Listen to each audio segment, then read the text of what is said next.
the Northern Ireland Assembly Plenary. Programme signed. This is the Northern Ireland Assembly Plenary. Programme signed. This is the Northern Ireland Assembly Plenary. Programme signed. This is the Northern Ireland Assembly Plenary. Programme signed. This is the Northern Ireland Assembly Plenary. Programme signed. This is the Northern Ireland Assembly Plenary. Programme signed. This is the Northern Ireland Assembly Plenary. Programme signed. This is the Northern Ireland Assembly Plenary.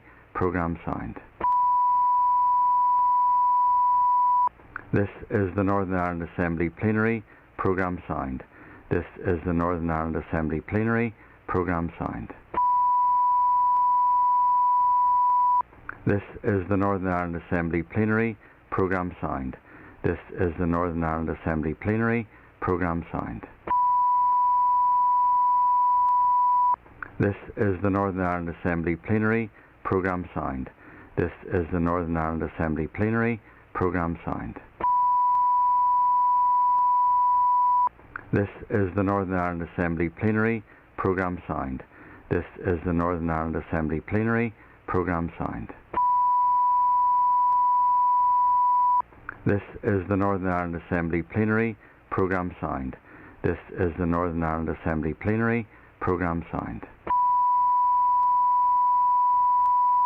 This is the Northern Ireland Assembly Plenary. Programme signed. This is the Northern Ireland Assembly Plenary. Programme signed. This is the Northern Ireland Assembly Plenary. Programme signed. This is the Northern Ireland Assembly Plenary. Programme signed. This is the Northern Ireland Assembly Plenary. Programme signed. This is the Northern Ireland Assembly Plenary. Programme signed. This is the Northern Ireland Assembly Plenary. Programme signed. This is the Northern Ireland Assembly Plenary. Programme signed.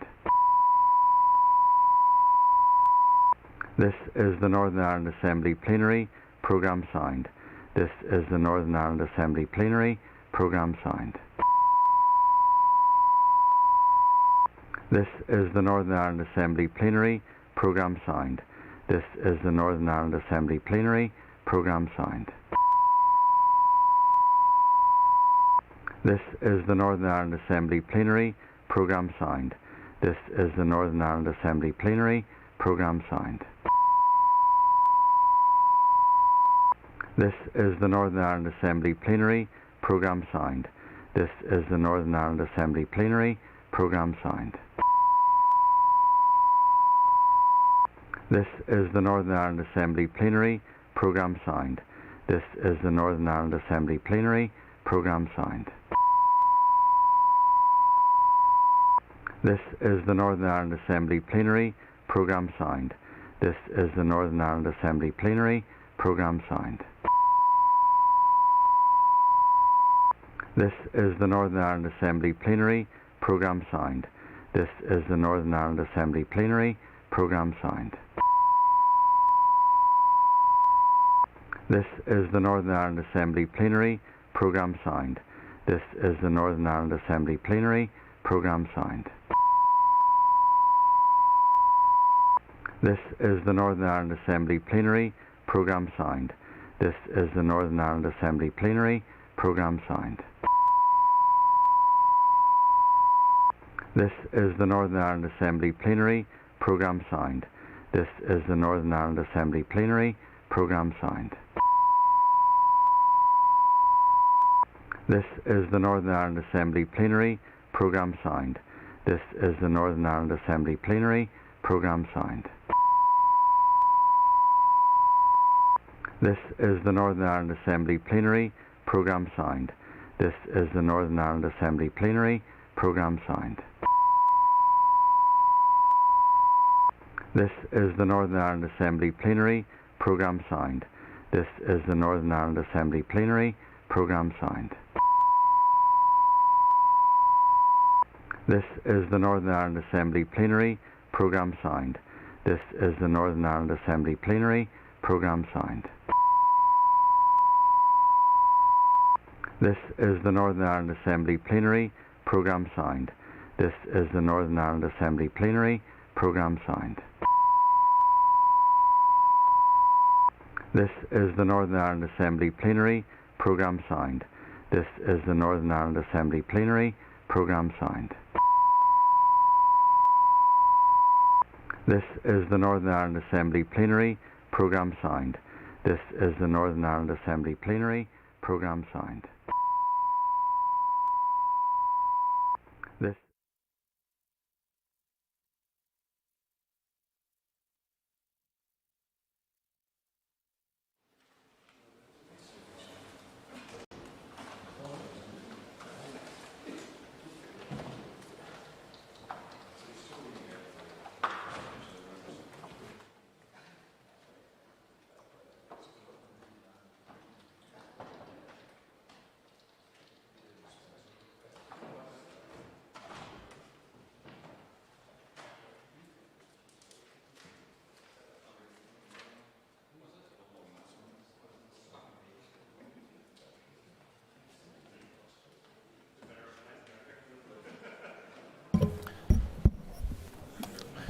Okay, members, the sitting is resumed.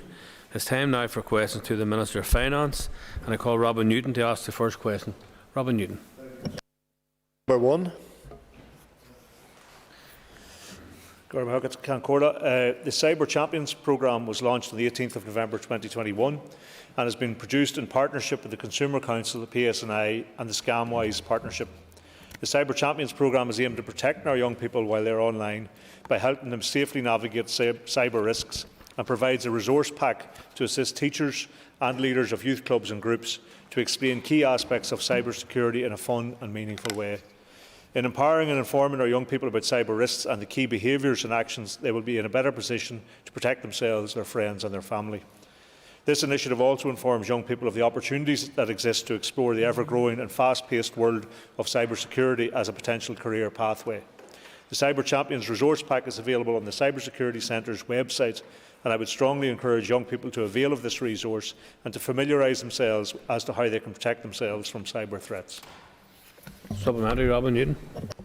Mr. Speaker, I agree with the Minister in his words. It's a fast-paced, changing environment. One of the objectives, Minister, is to encourage the sharing of knowledge with peers, family and the wider community, particularly among those who may be more vulnerable to attack.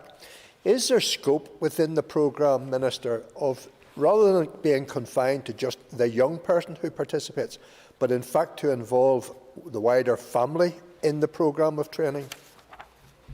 Well, the fact that a pack is produced, which I hope is accessible and usable for all young people, is to assist themselves, their peers and their families in relation to knowledge about cybersecurity issues, and I would hope that they do avail of that and they do use it in that way. This programme has really only been launched now very recently, so I'm sure it will take some time to see how it rolls out and the success of that, and if there is identified a need for another cohort of people that perhaps aren't included in this, then I'm sure that can be looked at in the future.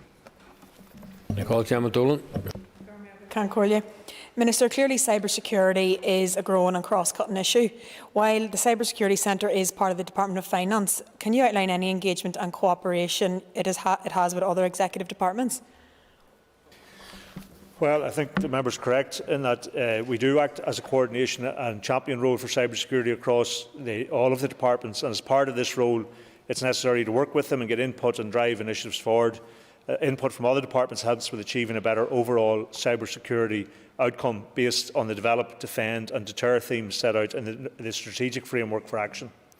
For example, working with the Skills and Industry Group that combines input from the Department of Justice, PSNI, Department of Education, Department of Economy, Education Authority and CCEA and private sector look at the challenges around cyber skills, shortages and education, and we also work with DOJ and PSNI on cyber protect and prevent measures to better cyber support and prevention to businesses, and with the Department of Communities on outreach and advice with community groups and the third sector. I call Pat Cadnick. Thank you, Minister. Minister, it's around the same sort of a question, and it is the cyber security as we come up to Christmas and we look at how vulnerable our businesses are. And I was just wondering, is there any special help that the department may be able to offer to those businesses that find themselves most at risk? Well, that kind of strays this type of initiative into the criminal justice type initiative, and we do work quite closely with both the PSNI and the Department of Justice to make sure that there is an awareness, a general level of awareness out there in relation to cybersecurity matters. And the member is correct, there is an increasing sense of vulnerability. And I know, having spoken to police personnel myself, that this is an area of crime that they're increasingly focusing on. So whatever role the Department of Finance and its broad role across all public sector can play, then we're very happy to do that in the future. I call Keith Buchanan. Mr. Speaker, question 2, please. Cancora, with your permission, I'll answer questions 2 and 11 together. The Council has produced a very comprehensive and informative guide to the public finances in the North. Anything that provides improved transparency to the budget process is to be welcomed. The report has helpfully highlighted specific areas where we can improve and where further budgetary information may be helpful. I and my officials will consider the report further as part of the development of the Executive's 22 to 25 budget, which is to be finalised next year. In regard to the Council's response to the 2021 spending review, I welcome the Council's comments that a multi-year settlement provides an opportunity to implement a 3-year budget here. Keith Buchanan, supplementary. Thank you, and thank the Minister for his response so far. Minister, within the report in year 2019 to 20, the UK public sector raised £828 billion, with Northern Ireland contributing 2.4% of this, which is roughly £19.8 billion. 10,500 per person gone out, and roughly 15,900 coming back in. However, we've only 2.8% of the population here. With the block grant from the Treasury and the recent support during the pandemic, is there not a benefit of being part of the world's 5th largest economy? Well, I'm not surprised that the member focused on that one particular aspect of the report. Of course, there are different ways of counting what the subvention is in relation to here, and the Fiscal Council references the Office for National Statistics estimate of the fiscal deficit. That estimate is based on assumptions around tax revenue rather than actual data. It includes £3.3 billion of non-identifiable spending made up of things like British Government debt repayment and military forces. So it's important not to conflate that with the accounting exercise with the economic impacts that there are here in terms of public level of spend.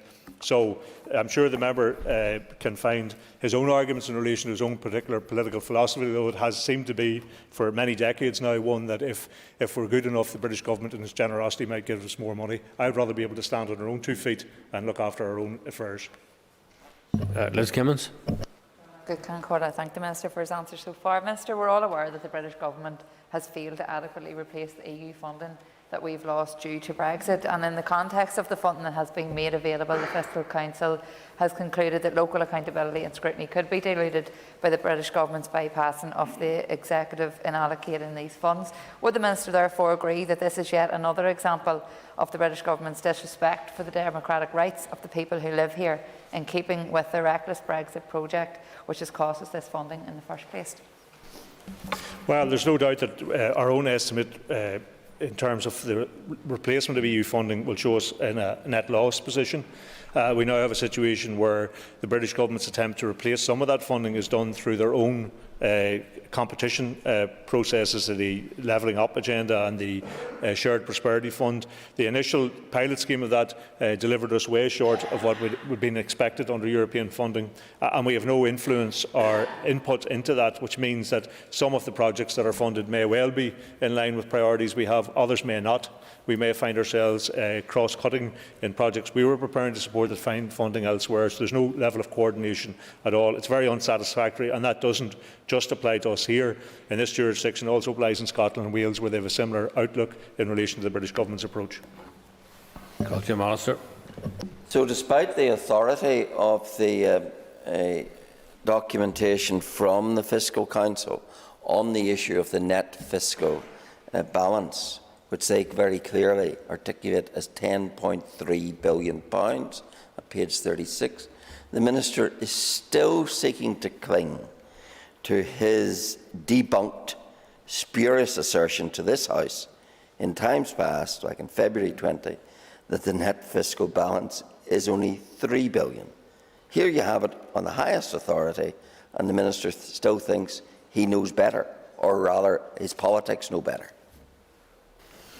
Well, I'm glad that the member is has such allegiance to the highest authority. We'll see how that plays out in the time ahead. But the Office of National Statistics work is to provide an overview of British Government public finances. That's where they've sought to share out this type of spending on military forces and on debt right across Britain and here. Those expenses aren't incurred here. What I like to operate is on what we actually spend, what public services we get. So it isn't a case of saying that the Fiscal Council have got it wrong at all. It's simply two different ways of looking at the same issue. Steve Egan. Thank you very much, Aidan. May I thank the Minister for her answer so far. And indeed, referring to this very good document, which I would encourage everybody to read from cover to cover, the total managed expenditure is somewhere about £30.1 billion. Has the Minister directed any of his officials to do a comparison between the amount of money that's spent per head of the population of Northern Ireland against those in Scotland or England, or indeed the Republic of Ireland, to realise what a great benefit being part of the United Kingdom we're in? And that would be a very useful figure, I would imagine, for all of the members of the Assembly to see. There appears to be a very marked increased desperation across these benches right around here to try and big up Santa Claus a bit here in relation to the. I mean, there are different ways of counting this. The fact that the population here needs more intervention as a consequence of 50 years of rule of his party, plus another 30 years of direct rule, is perhaps not something that he should be crowing about. The fact that the opposite benches appear to be quite comfortable with the idea of a begging bowl mentality, where some years we might get a good bounce out of it and other years we won't, but that's up to the British Government. I would much prefer that we raise our own finances, we stand on our own 2 feet, and we take our own decisions in the best interest of the entirety of our population that live on this island. Matthew O'Toole. Minister, those who think that we should forever be eternally grateful for the beneficence of Tory ministers have their own questions to answer. But as for you, the Finance Minister, you've appointed a Fiscal Commission as well as the Fiscal Council. The Fiscal Council's paper says that just £1 in every 20 that we spend here is raised locally. That's very low compared to Scotland and Wales. If the Fiscal Commission comes back with proposals for new revenue-raising powers and for new ways that we can take matters into our own hands, as it were, in this jurisdiction, will you announce those as part of the 3-year budget that I know you're working on at the minute? No, I think time-wise it won't be possible to do that. I wish that it were. I would sincerely hope that we would have an executive agreement to do that, but the process that would fall, and that's why I said when I set up the Fiscal Commission, given where we are in this mandate, that the report that it will produce early in the new year will fall likely to an incoming executive to discuss and agree. An agreement by an incoming executive would then open up a negotiation process with Treasury in terms of how such powers would be transferred and what the arrangements would be for them. So none of that would be possible within the time frame of setting a budget over the next 12-14 weeks and legislate that between then and the end of the mandate. So I think the problem is that we're long overdue this type of approach and this type of report. Both Wales and Scotland have been through a number of iterations of Fiscal Commission type reports, and we are at last getting to somewhere where that is now being looked at. But I would hope that an incoming executive would look at it very favourably and begin that exercise of looking at additional powers we can raise our own finances for the purposes of assisting us in directing where our priorities are. Call Stephen Dunn. 3, Mr. Speaker. In order to provide support as quickly as possible, and rather than waiting until the January monitoring, I wrote to the Executive colleagues on the 17th of November proposing that the full £14 million Barnett consequential is immediately provided to the Department for Communities for an energy payment support scheme to alleviate fuel poverty this winter. It's clear that the £14 million will not go far enough in terms of providing for this much-needed support. Therefore, I asked all ministers to carefully examine their departmental budgets to see if they would be in a position to identify underspends in advance of January monitoring to maximise the support that could be provided to households. I have shared proposals with Executive colleagues and hope to get an agreement as soon as possible on the level of that funding that can be provided to the Department of Communities for this vital support measure. Supplementary, Stephen Dunn. Thank you, Mr. Speaker, and thank the Minister for his answer. Does the Minister recognise the unacceptable delay that 4 months into the autumn and winter period, with households and businesses really struggling with energy bills this month, including many working families, the need for a dedicated financial support scheme and a real timeline for delivery? Well, I do recognise that the problems that he's outlining. I also recognise that the energy prices went up very suddenly only about a month, 6 weeks ago. And the Department of Communities last year did provide a support package worth about £50 million. So clearly the £14 million that's come across as a barren and consequential wouldn't be enough, given the increase and the growing crisis in terms of cost of living. And that's why I asked departments to bring forward, rather than wait to January morning, to bring forward amounts that they were preparing to surrender, so the Executive could have an idea of what may be in the pot, and to take an initiative early on in terms of providing sufficient funding for this scheme. So I'm hoping that we can get agreement to move on that very quickly. Call Ciara Ferguson. Minister, it's good to hear that you're acting in advance of the January monitoring round to propose an increased allocation to the Department for Communities for fuel support payment, which would be fantastic. Given the impact of the rising costs on the NI Water, would you also consider an early allocation to them as well? Yes, well, the NI Water, I think, is our biggest energy consumer in the public sector body. So, and it has been identified that there are particular challenges given the increase in cost of electricity. So, as part of that package that I did, proposition I did put to the Executive, I also included an amount for NI Water to try and tie them over in terms of the increases they're facing, at least until January. I call Mark Durgan. I thank the Minister for his answers thus far. Again, welcome the news that this cross-departmental work is going on in an attempt to alleviate the worst of the poverty that people are encountering this winter. There's plenty of questions I could ask. There's plenty of questions people will ask. What I would say is the design of this scheme dependent on those contributions from other departments, and has the Minister or any Minister explored the possibility of extracting contributions from utility companies themselves towards this as well? Well, I'm not sure that we have the authority to extract contributions from utility companies. I'd say that would be a reserved matter. Would that we did have that power, we might perhaps be talking to them. But we did get responses from departments to indicate what monies they would be surrendering, so I was able to put together a proposition which I think would be sufficient. It will never ever be enough, because people are living in a level of crisis and energy prices are going through the roof, but it will be an important support package nonetheless. So I am hoping for an early resolution in relation to that issue, and be able to get the Department of Communities up and running with a scheme that will help much needed households. Paul McNesbitt. Thank you, Mr. Speaker. Given the Economy Minister is bizarrely handing back 41 million, despite the fact travel agents are on their knees and the stay-at-home scheme, holiday scheme has been cancelled, can the Minister think of a better way to reallocate the money than through an emergency fuel poverty scheme?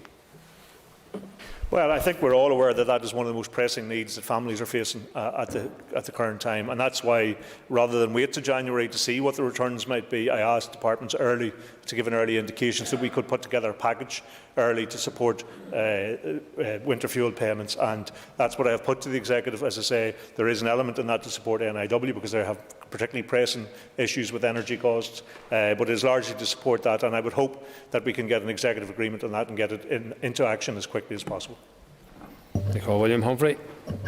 Speaker, question number 4. The legal advice on the full impact of the interaction of Article 39A 1A of the Rates Order and the coronavirus restrictions was received in a number of stages between March 2020 and June 2021. There are 6 key pieces of advice that confirm the impact. My department received the first pieces of legal advice that there may be an impact on the 25th and 26th of March 2020. At that point, the advice was that any change to net annual values would be temporary, lasting only as long as the restrictions. On the 10th of May 2020, this advice was reversed, and we were advised that the changes would be permanent and last for the entire duration of the valuation list. On the 12th of August, legal advice from a second senior counsel was received that even if the restrictions did constitute relevant matters under Article 39A, there may be no change to the NAV justified in the specific circumstances of the property. Therefore, each would have to be assessed individually. On the 28th of September, advice was received that any change made to an NIV on the basis of Article 39A matters would have to be applied to comparable properties. This was the first confirmation that the impact of a single challenge would be wider than the individual property and could have widespread impact on what is known as the tone of the list. This was confirmed by another senior counsel on the 19th of December 2020. On the 21st of May this year, advice was received that the very generous package of rate reliefs and grants for businesses that had been provided by the Executive during the pandemic were not relevant to determining the NIVs. This was important for determining the possible financial impact. And finally, on June the 12th this year, advice was received that social distancing and other COVID control measures would have to be taken into account in the assessment of an NIV. This very substantially increased the range of factors that LPS valuers were obliged to consider, and by extension, the estimated financial impact of the issue. William Humphrey, supplementary. The Minister for that very detailed answer. Could I ask the Minister, given that he's mentioned impact on a number of occasions, what would be the impact and the ramifications for Northern Ireland Business plc and what he's just set out? Well, the impact on the Executive's budget is potentially into the hundreds of millions of pounds over a number of years. The core of this issue, as I explained during the discussion at the second stage on the bill when we sought accelerated passage in the committee, have undertaken, I thank them for the work they've already begun in raising this bill. The core of this issue was that the Executive used the resources it had through the COVID-19 money to compensate businesses for being closed. The purpose of this legislation in its original intent was to compensate for a specific local issue, like I referenced the Primark fire and the businesses that were obliged to close around it. The effect of using that procedure to claim compensation for coronavirus would be that people would in effect be compensated twice, and so we had to move to try and close down that effect in relation, specifically only in relation to coronavirus. Not people can appeal on a range of other measures, and that will continue to be the case. So there was a need to close this down because the potential cost in terms of the Executive and public finances was so significant. Call Melissa McHugh. Agad Concorla agus Boilum just Buasi and Foster listener for Hanya the Ratches Kujisha. I'm sure that for all members within this House that there hasn't been a week or a day that has gone past when you haven't been in contact with the Land and Property Services. So Minister, will you join with me in acknowledging just the incredible job that Land and Property Services has done since the pandemic, given that their role has been very different from that of collecting monies, but in this case providing support to business throughout the country. Well, I would agree with the member, of course, but not only have Land and Property Service repurposed themselves to become a grant-given organisation, but other unforeseen consequences, such as the issues which arise in relation to this particular piece of legislation that arose from the pandemic, issues which coincidentally arise in England and Scotland and Wales are being dealt with in a similar fashion in England and Scotland and Wales, very similar to how we're approaching it here, have arisen. So there were an awful lot of challenges thrown up by the pandemic for LPS, who have handled it very well, but also for right across the government sector. Steve Egan. Thank you very much, and thank the Minister for his remarks so far. Minister, just to clarify, previously you've told us that it was £250 million. You've just said to us now it's hundreds of millions of pounds, and you also said it over a particular period of time, which you haven't given the detail of that. Could you furnish those details to this Assembly of the exact workings out of the figures as you have them at the present moment in time, and the length of time that's due to be? Because previously briefings we've been given have been fairly definitive that it was £250 million. It seems to have shifted.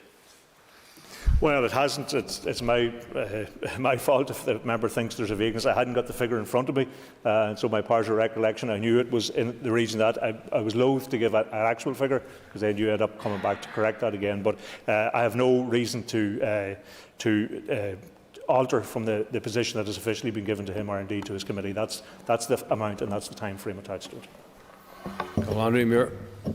Mr Speaker, there are significant Barnett consequences likely to arise from the similar bill passing through Westminster. Has the Minister given consideration how that would be allocated in terms of reliefs in the next financial year? Yeah, as a consequence of that, we would get about £50 million. One of the issues we have is that it's likely to come in this financial year with the insistence that it be spent then, which isn't of particular use because, as you will know, people are still enjoying a rates holiday at the moment. But we are working on a way to try and ensure that can be used in the next financial year. Of course, it's a matter for the Executive to agree, but my proposition to them was that it is ring-fenced and used for the position of rate relief in some measure in the next financial year. Question number 5, please. My department established a fund to help private residents in buildings over 18 metres in height who would otherwise have an obligation to meet the cost of removing unsafe aluminium composite material (SEM) cladding from their homes. An application under the fund was received by the closing date of the 31st of October 2021 from a management company acting on behalf of the residents in one building. The application is currently being assessed. Supplementary, Doug Beattie. I thank the Minister. Could you outline, is that the only application, and therefore, if it's the only application, how much is that likely to be for? And are we saying that the fund isn't really picking up and being used at the minute? Well, we don't have the same type of landscape in terms of buildings as they do in Britain. We have much less high rises here. Unfortunately, I suppose, particularly for people who live in such buildings, there was only one building that was able to qualify under the criteria in terms of SEM. We did, as part of that, actually, look at a range of other non-SEM cladding which might be considered to be unsafe, and I think we have about 11 buildings have come in for that, and that will take another programme. But my estimation, and obviously that application has been assessed and it will have to be agreed in terms of the costs, and that contract will have to be put out, and the remedial works will be done. But I'm told it's in the region of £400,000. So that would mean more than half of that £1 million is yet to be used. But we are looking, as I say, as a consequence of the other feedback we've got in relation to other buildings, to see what programmes are needed in the future. Carol Killen.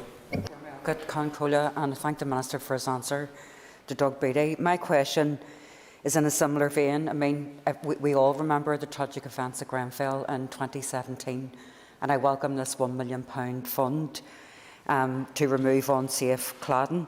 When do you expect, Minister, the work to begin on the Victoria Place in South Belfast, and in relation to the 11 other buildings and perhaps a new fund coming on board?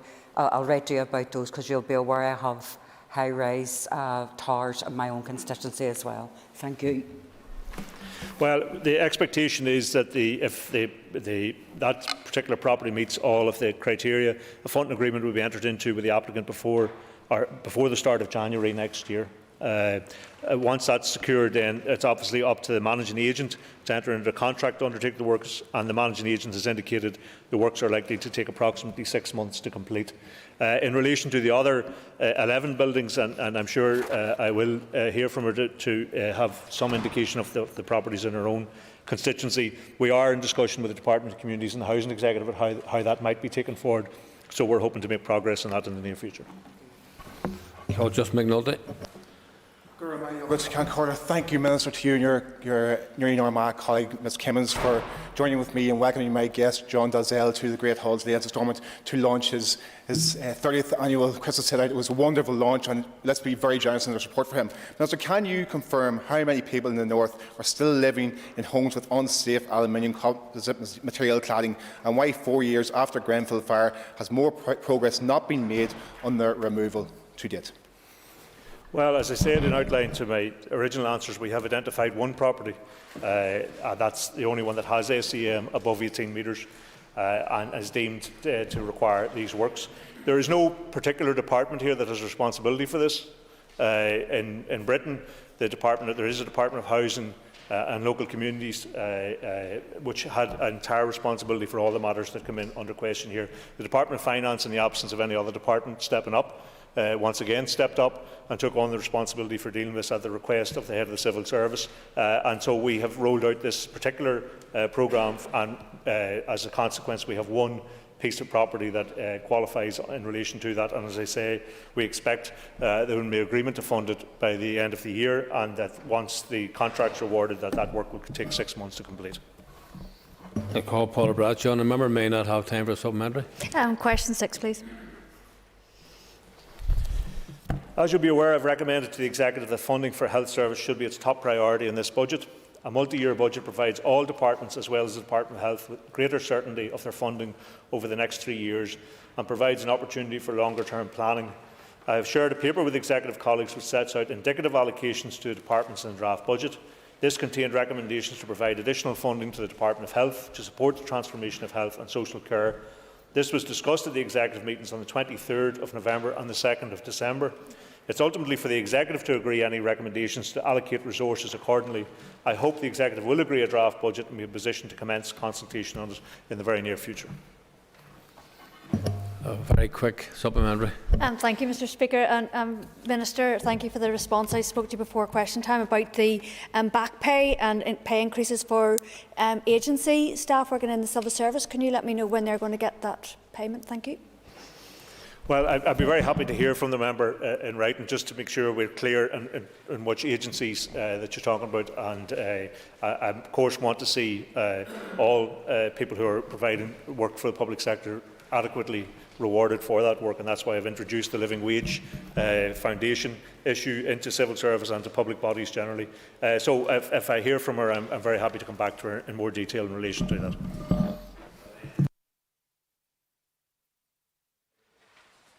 Sorry, that ends the period for list of questions. We now move on to 15 minutes of topical questions. I call Harry Harvey.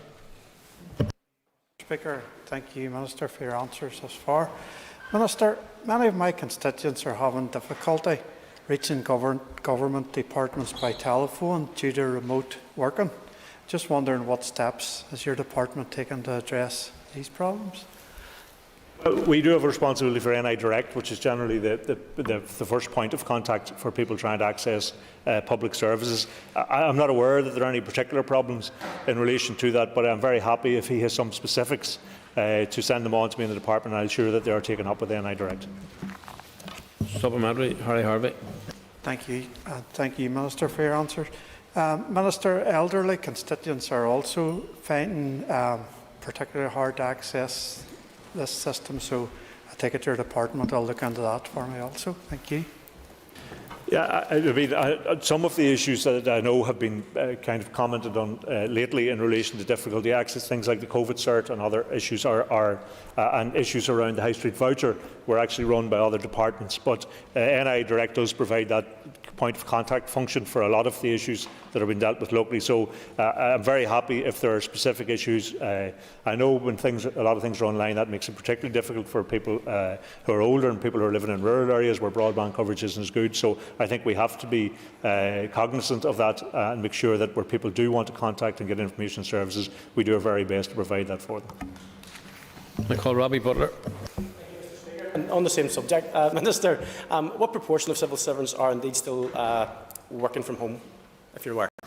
Well, the advice is to work from home unless you can't do that. So I'm not sure that we have this precise figure of that, but we asked people to follow the advice. We had entered into a period where we were preparing to return to work. The health advice then in the last number of weeks was to go back to the work from home where possible message. So I assume that probably has reduced down again the number of people that were coming into departments. But as soon as that advice changes, we are working on the issue of looking at workforce arrangements into the future. And I think we won't return to the type of workforce and the type of behaviour we had. And for those of us who travel in and out of Belfast every day, it's probably not a bad thing if there is more blended working. But I do think that we will move to a new way, a new mode of working, but we're not at that point yet. But I can ask if there are specific figures which show how many people are in and out. But from my experience, it tends to vary depending on when the people need to be in for specific issues. It's not, you're all needed in the building and you're all not. It's people coming in. I know in my own case, in my own department, people come in for specific issues, and then you may not see them again for another couple of weeks other than on Zoom or whatever. So. Robbie Butler, supplementary. Thank the Minister for his answer. In terms of the development then of what may be post-COVID in terms of those working arrangements, would it be part of the assessment to look at the productivity that has been achieved with working from home balanced against that family-friendly and well-being approach? Would that be fair? Yeah, I think there are a lot of lessons that will be learned from this, and I'm keen that they are taken up. We are in a general process of reform within the civil service, some of which has emerged from RHI, and other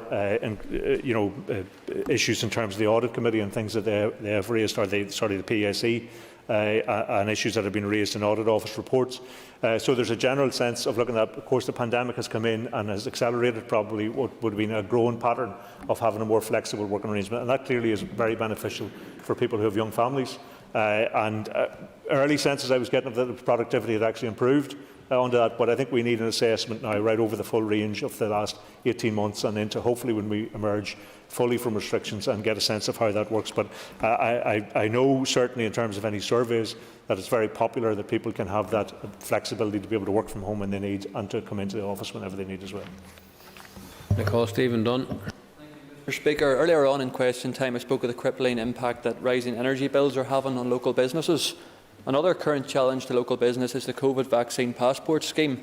Does the Minister recognise the difficulties this scheme is having on many businesses, particularly our hospitality sector, many of whom have very limited staff and resources?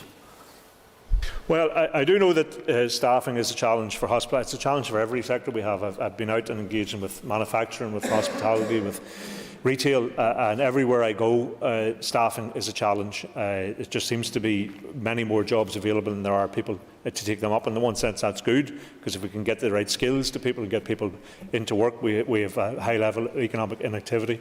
But in relation to, my experience of the outworking of the COVID cert, and certainly what I've heard from in south of the border, and I've been down in various premises there as well, is that it works smoothly enough. I've heard business people say it hasn't presented a significant challenge to them. I do get where venues are smaller, staffing may be an issue, but you're literally talking, if people are ready for it, you're talking about 2 seconds of showing a COVID cert, and contact tracing comes off that as well. So we have a responsibility to try and assist businesses as much as we can in terms of advice and guidance and support when they have to adhere to restrictions that are brought in. So I hope that the task force that the Executive runs will continue to engage with business to make sure that they can continue to operate the scheme as long as it's necessary. Stephen Dunn, supplementary. Mr. Speaker, and thank the Minister for his answer. But would he share the concerns of the hospitality sector about the safety of, for example, lone workers in small licensed premises being asked to enforce these COVID certifications when face covering enforcement is not in place in other settings such as public transport? Well, I think the question of enforcement is one which is always a challenge, and we're not asking people to go and put themselves in any danger to do that. If there are issues which arise which move this on to a more criminal issue, then the PSNI are available to be called to such issues. So I haven't had any reports as yet of incidents like that. As I say, the Executive Task Force needs to continue to give advice and guidance and support to people who are asked to operate restrictions as are brought in on the advice of our medical advisors to the Executive. These things are only brought in when they're absolutely necessary, and they're only brought in for as long as they're necessary. There's none of us want to be in a position where restrictions apply, and we want to get out of them as quickly as we reasonably can. But the variants are changing in terms of the virus, and the threat and the level of concern is still there, so we have to act in a responsible way. And we would hope that customers who are considering going out to these places also act in a responsible way, so the onus isn't put on just those who work in such venues to ensure that the restrictions are complied with. Keith Archibald. And I thank the Minister for his responses so far. Minister, you've said, excuse me, you've said on many occasions that you believe health needs to be prioritised in the upcoming budget, and obviously that's something that we would all welcome. The need for long-term structural reform in the health system and the additional funding that will be required to carry out those reforms is something that's been well rehearsed in this chamber over many debates. We now have a multi-year budget for the next 3 years, so how will that allow us to better plan for the future and to implement those reforms? Well, we've had this debate regularly for the last 18 months, 2 years here, almost 2 years, of the prioritisation in relation to health, of the fact that we wanted multi-year budgets to allow us to actually put in place the reforms that had been brought forward in various reports that we've never had the opportunity to action. And that's why I have proposed to the Executive a significant uplift for health, specifically targeted about meeting some of those reform areas, because as well as needing to look after the health of our population, we also recognise that health is continuing to consume a higher and higher level of public finances. And if we don't take action now in the time ahead, then the next Executive in 3 years' time, which comes to set the next budget, is faced with an even greater challenge. So I think there is an imperative for the health of the population, the experience of the pandemic, the people who work in the health services as well, to give them the support they need, but also for our public finances to address these issues over the next 3 years. Keith Archibald, supplementary. And I thank the Minister for that response, and I suppose that's very welcome that there will be the uplift in the forthcoming budget. But does the Minister also agree that those structural reforms are needed in the health and social care system to allow us to ensure that other key public services also receive the resourcing and the finance that they need? Yes, it clearly is a case that it's a balance. None of our public services have the resources they need, and it's been evident for many, many years. And this 3-year budget, while welcome in terms of the ability to plan, doesn't give us anywhere approaching the level of resource we need to deliver the type of public services we want. So when we decide to prioritise one, that has a negative impact on a range of other public services. And that is going to be a challenge in the time ahead. I think people need to understand that as part of the budget process. If we're going to focus on a number of key areas, with health being probably the primary one, then that will have an implication for right across the range of public services. And that's something we have to manage on the basis that we don't have all that we want to do, all that we need. Well, Deborah Erskine. Thank you, Mr Speaker. The Minister will be aware that my constituency is one of the most westerny constituencies in the UK. It's a wonderful place to live, but however, civil servants are travelling long distances to get to work. Would the Minister detail what stage his plans are for implementing the civil service hubs and how advanced discussions are with council areas? Well, she's quite right in terms of the distance and the beauty of Fermanagh as well. I concur with her in that. And Enniskillen has been chosen as one of the 10 locations to roll out the first phase of the civil service hubs, and that does recognise that people travel very long distances to come in and out of Belfast to work. And in this age of rapidly advancing technology, and particularly with the pandemic, I suppose, accelerating that, the need for people to come and be sitting in an office desk all of the time has changed, and we need to recognise that. I think what it also does is when we do locate there, and it's based on the number of civil service who are travelling up and down from Fermanagh generally, but it also opens up more opportunities for people who are perhaps not yet applying for civil service, because I'm sure she will know people in her own constituency that wouldn't necessarily apply for a job in Belfast because of the travel involved. I think if they have the opportunity for 2 or 3 days a week to be based in Enniskillen, then that may increase the interest in people from across Fermanagh and other border areas generally to apply for jobs within the civil service, which is all to the good. It changes the dynamic, introduces more rural and border dwellers, which is a good thing. So we are working very closely with the Council. I'm not sure on the exact progress and specifically in relation to Enniskillen, but I'm happy to respond to her in relation to that. But we want to get these schemes up and running very, very quickly. A number of them are in a more ready state than others, but I'm very happy to respond to her specifically on Enniskillen. Deborah Erskine, supplementary.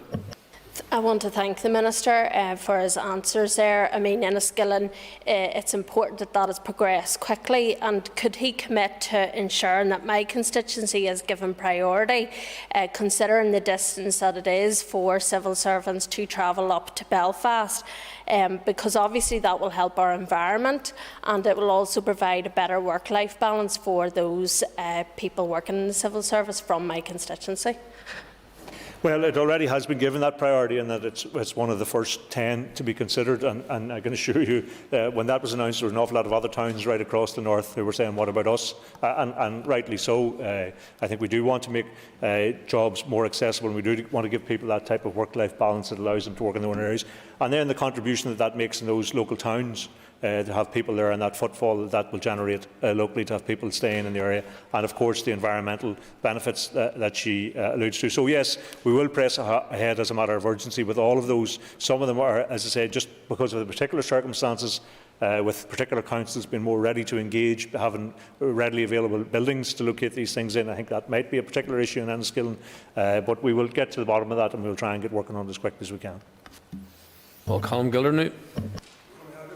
Minister, the cost of living has spiralled rapidly over the past number of months, and continues in fact to spiral, causing huge hardship for many families and households. They are facing an unprecedented spike in energy costs, coupled with the shameful Tory decision to cut the £20 universal credit uplift, as well as the ongoing costs associated with Brexit and the pandemic.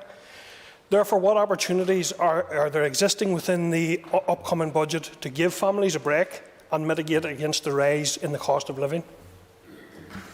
Well, as I said in earlier answer to some of the questions, we're trying to take an initiative now because the cost of energy has risen very substantially, very quickly, and we recognise that that throws a lot of homes into a level of crisis for heating over the winter. And so, in collaboration with the Minister for Communities, have tried to put forward a proposition to the Executive, which I hope will get its endorsement in the very near future. In the longer term, as I've said, we are trying to we have a very limited budget. That even with the 3-year plan, which is welcome, it still is not enough to do what we need to do, and that's going to present a whole series of challenges right across all departments. But I think the Executive have to prioritise, and I would hope that, as well as looking at health, because all of these factors contribute to ill health, people are suffering in poverty, that the Executive will continue to focus on anti-poverty measures as well as health and other issues in the time ahead. Supplementary, Colin Gilder. And thank the Minister for his answer. And given the situation that you've outlined there, Minister, in terms of the financial situation, countries all across Europe have brought in mitigations against rising prices, yet the British Chancellor refuses to agree a cut in VAT for energy bills. Would you agree with me, Minister, that the British Government needs to take action to support families at this time? Yes, and I've written to the Chancellor asking them to put a zero rate on VAT on energy bills. We haven't had any indication that they intend to follow through on that, but we will continue to press the case with them. Unlike ourselves, they have the resources if they need to go and find them. To take initiatives in this regard. It's a political choice whether they do or whether they don't. Ours is about dividing up a very insufficient pie and trying to make the best use of that across a range of pressing priorities. So any support from there would obviously be very much welcome. Time's up, members, and members, please take your ease for a moment or two.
Okay, if members could resume their seat, please. We move on now to questions to the Assembly Commission.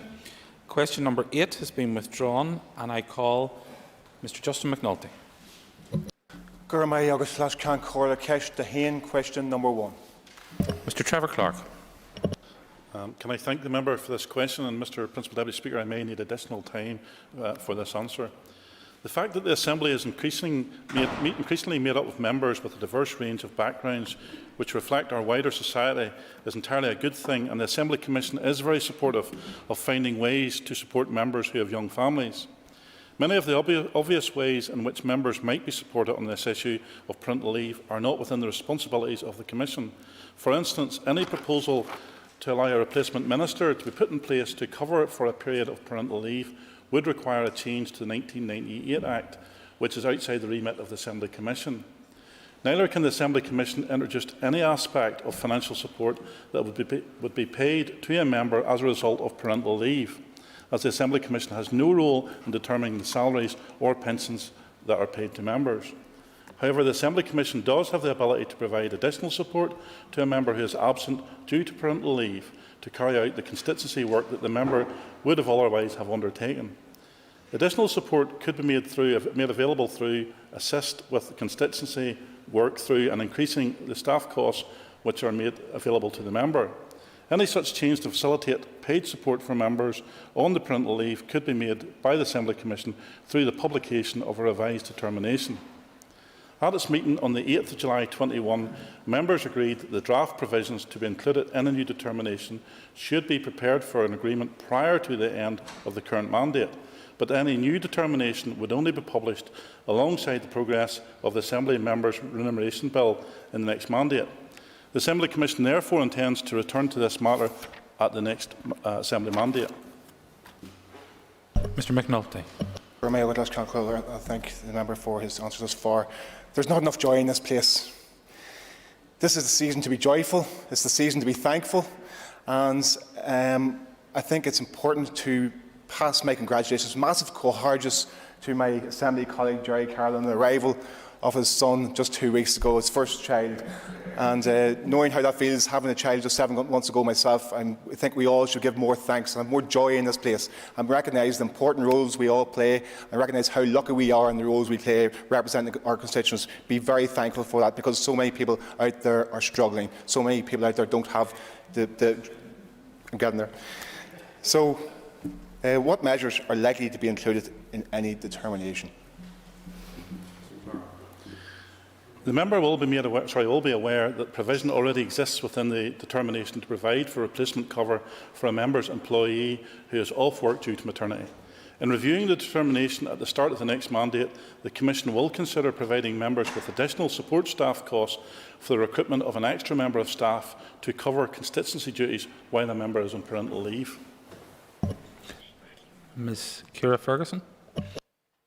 Thank you for your answer so far, but while we understand that COVID obviously has impacted on your considerations, as it did on so many others and other aspects of life, can the Commission commit to pursuing this additional work as quickly as possible? I think, Mr Principal Speaker, as previously indicated, the Commission has considered this at length and have made a commitment to consider this at the start of the next mandate, considering the business that's in front of them currently. Thank you. No other members rising on this issue, so if we can bring up spotlight for Ms Sinead Bradley to ask her question. Thank you, Mr Speaker. Question 2. Mr Clark. Can I thank the member for her question? The COVID-19 pandemic has presented many challenges to the Assembly Commission and has impacted on our ability to deliver and support Assembly business in a rapidly changing public health environment. The past 18 months has been extremely challenging for the Assembly's IS office team. During this time, the IS office have had to review on how a range of services could be delivered during the pandemic and implement innovative changes to successfully facilitate the work of the Assembly. This has enabled all members and staff to work remotely from home and other locations. In response to the increased demands of the Assembly's IT network, the Assembly Commission has provided additional capacity for secure remote connections and has supported the use of a range of video conferencing tools, including Microsoft Teams, Zoom and Starleaf. In recognising and responding to deficiencies in the Parliament building's Wi-Fi service, the Assembly Commission has provided all members with webcams in their offices, and the Commission is undertaking a review of the Wi-Fi network. The pandemic has also had a significant surge on our user support requirements, and the IS office has worked hard to address these on a timely basis. Assembly users are asked to submit inquiries to the IT service desk via email, and the IS office team consistently monitors these email accounts during working hours and responds to inquiries as quickly as possible. The current arrangements are working well, however, the IS office will keep this under review. Ms Bradley for supplementary. Thank you, Mr Speaker, and thank you to the member for the reply. And I also want to put on record my thanks to the IAS office, who picked up on my plight via the question and very swiftly did engage and resolved many of the IT issues that had occurred in my office. But the member quite rightly refers to the Wi-Fi system within the building. It's certainly not fit for purpose. And I give an example. Yesterday I attempted from the 3rd floor to put a question to the Minister for Education.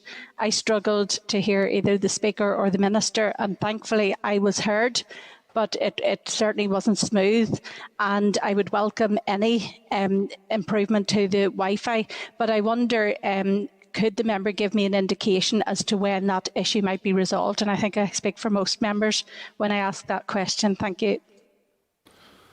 Can I thank the member for participating from our home network today, and can I thank the member for a supplementary question, Mr Speaker? But I'm conscious that there's a number of listed questions from the members on my Fi network, which my Assembly Commission colleague is due to answer. Therefore, would it be appropriate for the member to address this supplementary question at that point? Ms Liz Kimmins. Has the Commission considered using the time when the Assembly won't be sitting prior to the next election to ensure that our IT systems are fit for purpose? I think that would be reasonable for the Assembly Commission to consider at some of their future meetings, and I'll take that back. Ms Aisling Riley. I'll ask you on question number three. And this will be answered by Mrs Dolores Kelly. Thank you, Principal Deputy Speaker, and I thank the member for her question. As the member will know, strengthening engagement with the public, including schools and community organisations, is one of the Assembly Commission's 4 corporate aims, and in the past a great deal of that engagement has taken place in Parliament buildings. However, because of the public health situation and associated regulations and guidance, Parliament Buildings was closed to the public from the 18th of March 2020 until the 14th of July 2021, and therefore no engagement activity was possible in the building during that period. Since the reopening, however, of the Parliament Buildings to the public in July, some engagement activity and events, including with schools and community organisations, have indeed taken place in the building. However, the demand for engagement activity and events in Parliament Buildings is currently low by historical standards, and our capacity to host such engagement activity and events is greatly reduced because of the need to adhere to the public health regulations and guidance, in particular social distancing. We are, however, proactively seeking to increase our engagement with schools and community organisations in other ways, notably through virtual events. And for example, since October 2020, 138 schools and 4,400 pupils have taken part in a virtual education programme delivered by the Assembly's Education Service. And in addition, over 80 schools have taken part this year in committee consultations on issues such as the Bill of Rights for Northern Ireland, the impact of school lockdown on young people and climate change. Also, over 1,000 representatives from the community and voluntary sector have taken part in 62 engagement programmes delivered virtually by the Assembly's engagement team. And I'm sure members will want to join with me in paying tribute to the team who were swift and very adept at meeting those needs. So let me assure you we are absolutely committed to improving engagement. Ms Riley for a supplementary. I thank the member for her answer. And can I ask, has the Commission spoken with the Department of Finance to ensure that the safe return and continuation of sporting events within the grounds of Parliament buildings? Thank the member for her question. That's not something I believe that has been before us as a Commission, but it is something that I'm happy to take back to the next meeting of the Commission. Mr Chris Little. Thank you, Principal Deputy Speaker. Could I ask the member to give an update on the work of the Northern Ireland Youth Assembly to give space, voice, audience and influence to young people in this place and to give force to children's right to participate in decision making? Thank you. I thank the member for his question, and he will be aware that the Assembly Youth Parliament met recently on a Saturday, and it was a very enthusiastic debating day and opportunity for many young people. Obviously, as elected representatives, members in their own right will obviously engage with schools throughout their constituency and with many of the youth organisations. But the Assembly Commission and indeed the Speaker has committed to the Youth Parliament, and we will want to hear more from the Youth Parliament and look forward to the feedback at the next Commission meeting from the Speaker. We would hope that as the health situation improves and there is a reduction of restrictions and guidance, that we might have more opportunity, I think, for roundtable discussions as opposed to Zoom. While Zoom and virtual classrooms and debates have their place and are very useful at this time, there's nothing beats the opportunity to build relationships and networking with young people and getting to meet them and getting to know them on a face-to-face basis. No other members indicating to me on this question? Nope. Mr. William Urban. Question number 4, sorry. And that will be answered by Mr. Robbie Butler. Speaker, Principal Deputy Speaker, I can thank the member for their question. Over recent years, the Assembly Commission has implemented a range of measures to improve the environmental performance of Parliament buildings, including the introduction of rainwater collection, photovoltaic panels and solar thermal tubes, all of which were installed as part of the roof refurbishment project. The heating boilers were also replaced with energy-efficient gas boilers at that time. Subsequent to that, we also made modifications and improvements to the building's energy management system, known as BEMS, and have been replacing light bulbs with more energy-efficient LED lamps, and installing hippos in toilets to reduce the amount of water used to flush, but they're not the type of hippos I think that we're used to, or else they're very small. The Assembly Commission utilises the Department of Finance's framework agreement for the supply of electricity, through which the Assembly is provided with 100% renewable and carbon neutral electricity. We had previously installed 2 double electric vehicle charging points at the rear of Parliament buildings and are currently working with the Estate Management Unit to see whether additional points might be installed in the Lower East car park. We also replaced the old building floodlighting system with the new energy-efficient programmable LED floodlighting system and reviewed the time schedules for all of the external lighting that we have control of. The IS office is currently leading on a project that will see the replacement of the old TVs in the building. This will have a significant impact on our energy use, as the new TVs will be much more energy efficient than the existing ones. And we will also have the facility to turn off all the screens in the corridors and public areas centrally. The Sustainable Development Office works closely. The Sustainable Development Office, an officer, works closely with the Department of Finance and other partners to utilise energy-saving solutions where possible, and will continue to improve the building energy controls and metering systems to help ensure continuous improvement in our energy usage. Mr. Urban. Thank the member for his response. I'm sure the member will agree with me that it's important that the Parliament buildings does lead the way in relation to green energy. I asked the member, is he aware, does the building still use oil for heating, the main heating of the building? I thank the member for his answer. I believe it's 2 gas boilers that are currently used to heat the building and replace the oil heating. Ms Ennis isn't with us. If we move on then to... actually, Mr. Blair, you've managed to dodge a question. If we can move on then to Mrs. Deborah Erskine.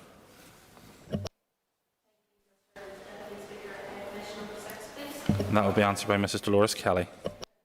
Mr. Principal Deputy Speaker, and I thank the member for her question.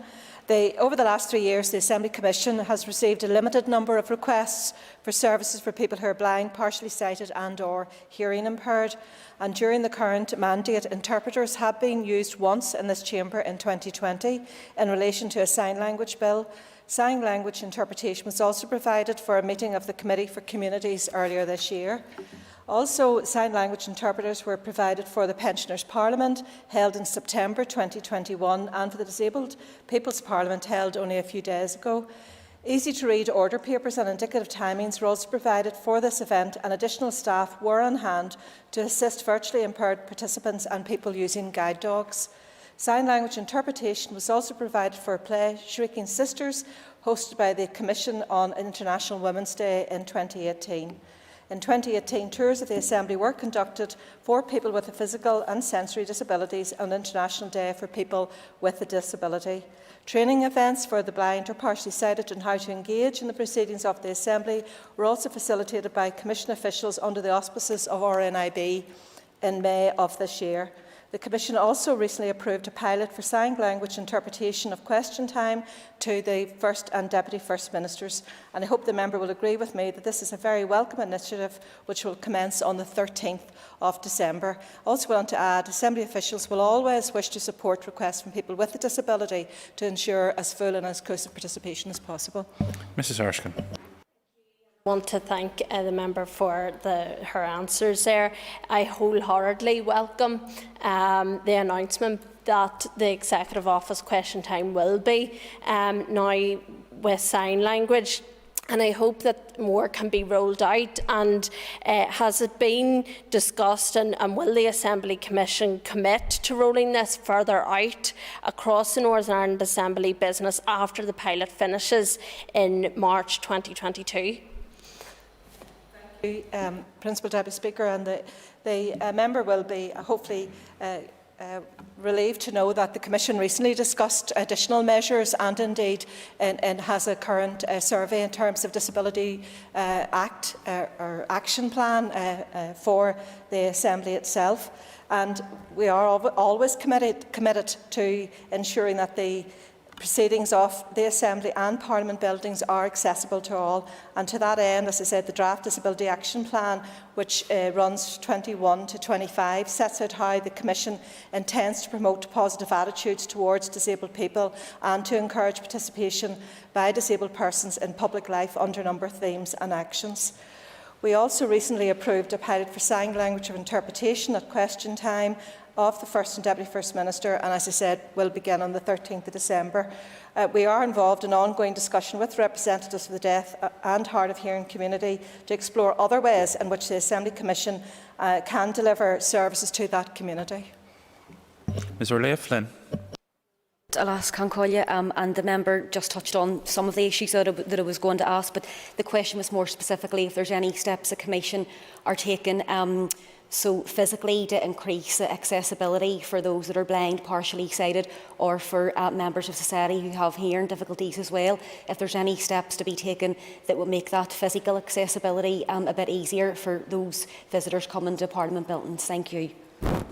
Principal Deputy Speaker, I welcome the members' supplementary, and members will know that we have only recently had a member of this House who was disabled for a short period of time and requiring the use of a wheelchair, and I think that pointed very clearly to what some of the work that we still need to do in terms of physical accessibility to a number of rooms and avenues. And of course, buildings of this age present their own challenges.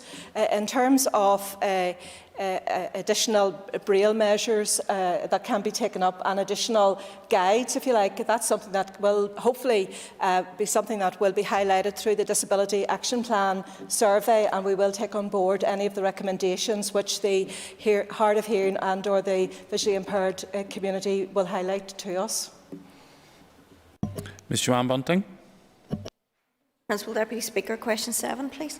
And that will be answered by Mr Trevor Clark. Can I thank the member for their question? The Assembly Commission has had no discussions about making representations to the Minister of Finance in relation to the planting of trees as part of the Queen's Green Canopy project of her Platinum Jubilee. As the member has set out in her questions, decisions in relation to the Stormont Estate are now for the Minister of Finance to make. There is no role for the Assembly Commission in these decisions, and it would therefore be unusual for the Assembly Commission to make representations on an issue when it has no responsibility for them. I am sure the member will seek to raise these matters with the Department of Finance directly. Ms Bunting. Thank you, Mr Principal Deputy Speaker, and I'm grateful to the member for his answer, and I will take up this very positive project with the Finance Minister. However, does the member not agree with me that the fact that the Commission has no responsibility for decision making is exactly why it can and should make representation? And moreover, does the member concur that since the centenary passed with the refusal from the Commission to light up the building, refusal to permit a commemorative stone or even plant a rose, then perhaps surely the Commission would not want to continue to create the impression that Stormont is a cold house for people of my background and that it doesn't want to prod about the place. Okay, the member will understand that I am here today to reflect the corporate position of the Assembly Commission rather than my own views or that of my party. The Commission has to deal with the reality that there are different views within the Commission on these matters, just as there are in the wider Assembly. That said, I think the member has put her comments on record, and hopefully the Commission as a whole will reflect on those. Ms Linda Dillon. Would the member agree with me that this building and the wider estate needs to be a welcoming space for all and needs to be reflective of all in our society, and that we have a long way to go in order to ensure that that is the case going forward? I think the Commission has went some way, and indeed there have some plans coming forward to try and address those things so as that it is balanced. But in relation to getting into the political argument of that. As I've said in the previous answer, I'm here to represent the Commission and not my own views. Mr Jim Allister. Refused a centenary stone. Has this Commission no shame in respect of its barefaced disrespect for unionist interests? To the very point that now, when it's asked to lobby for the planting of a tree to mark the Platinum Jubilee of Her Majesty, whose assembly this is within constitutional terms, that request draws a blank from this Commission. I've heard what Mr. Principal Deputy Speaker, I've heard what the member has said, and I've listened back to my answer. I did point out that the grounds belong to the Department of Finance. However, like the other member from East Belfast, his comments are on record, and I believe the Commission should reflect on those. Mr Chris Little. Thank you, Principal Deputy Speaker. In addition to consideration of tree planting for the Queen's Green Canopy project, would the Commission raise with the Department of Finance partnership with Belfast City Council for the 1 million trees campaign tree planting? I'm happy to take that back for the Commission to give that consideration.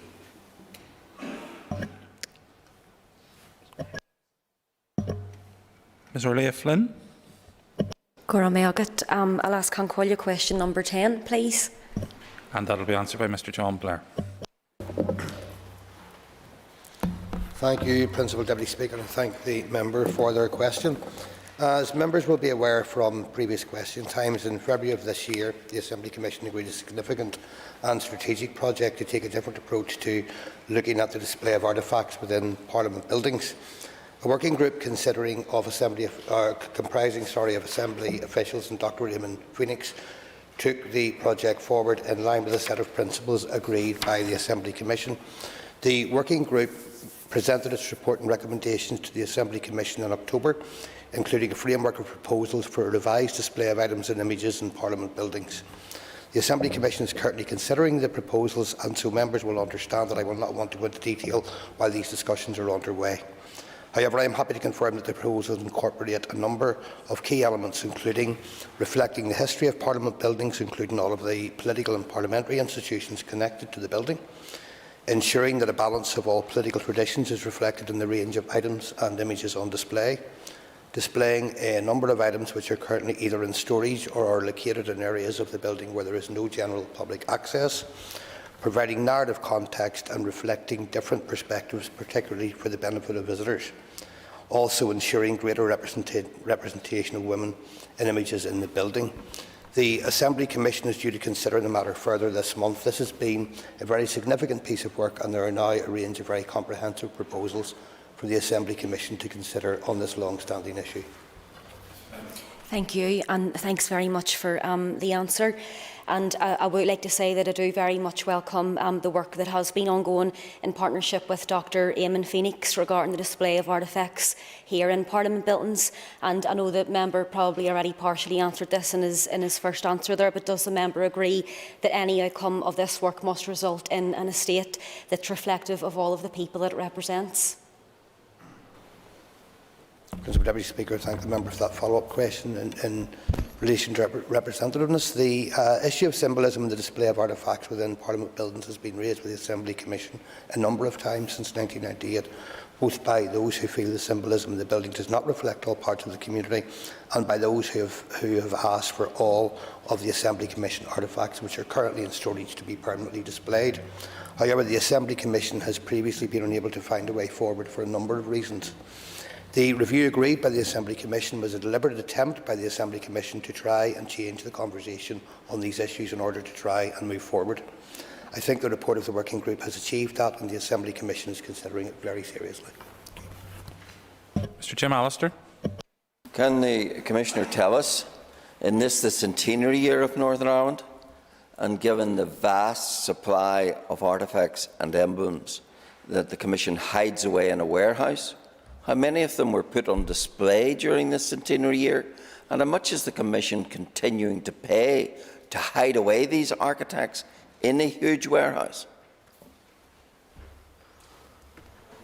Principal Deputy Speaker, I thank the member for that supplementary question. I don't have the actual figures to hand in relation to the number of issues, nor do I have in relation to the overall figures involved of the financing of this, but I'm very happy to give an assurance that we'll try to seek those pieces of information for the member and have them forwarded to him. Mr. Chris Little.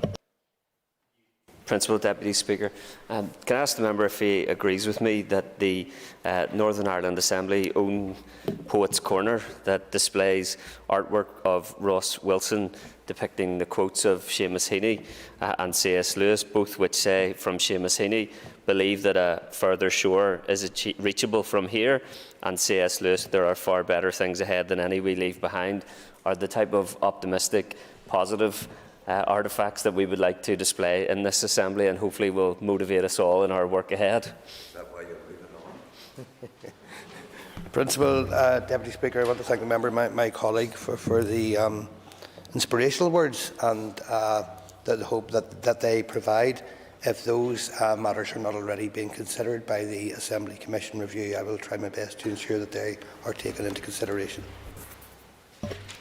Mr. Mervyn Story. That's to be answered by Mr. Robbie Butler. Thank you, Mr. Principal Deputy Speaker. I thank the member for his question. For many years, maintenance and minor work projects relating to Parliament buildings has been undertaken using the Department of Finance's pan-government framework contract for property maintenance, and the Assembly Commission has to date continued that tradition. The Commission is currently undertaking a review of these services to consider if this remains the best mechanism to undertake such works and to help ensure that the framework arrangement provides a value-for-money option for this work. The scope of these services includes plant maintenance, reactive and remedial maintenance, repairs, minor works projects and the provision of a small team of in-house operatives. All such works are required to be undertaken in a manner befitting of the listed status of Parliament buildings and without causing any unnecessary disruption to Assembly business. Senior management have considered an initial draft review that was undertaken by Building Services Branch and have requested further information to be incorporated before the review is formally submitted for their consideration. It is planned that the review will be considered by senior management in December. Mr. Story. Thank you, Mr. Deputy Principal Speaker. Without being facetious, I have to say that the answer the member gives sounds more like a repeat of a well-known media outlet. That's the same answer that we have been given over a number of times. This issue has run on, I believe, Mr. Deputy Speaker, since 2016. When will the Commission make a decision and resolve this long-standing problem and have people respected in this building, paid appropriately, and members of staff on the rolls in this chamber? Thank you, Mr. Principal Deputy Speaker. I think the member raises a good point, but as I've said in the previous answers, planned that the review will be considered by senior management, and there may be an answer forthcoming, perhaps in December. That concludes questions to the Assembly Commission. Just before members take their I'm sure it would be remiss of me not to join with Mr. McNulty in congratulating Mr. Carroll on the birth of his first child, and I'm sure all members would agree that that should be read into the record in Hansard. So, if members now take their ease, we'll move on to the next item in a few moments. Thank you.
Thank you, members. The next item on the order paper is the final stage of the Damages Return on Investment Bill.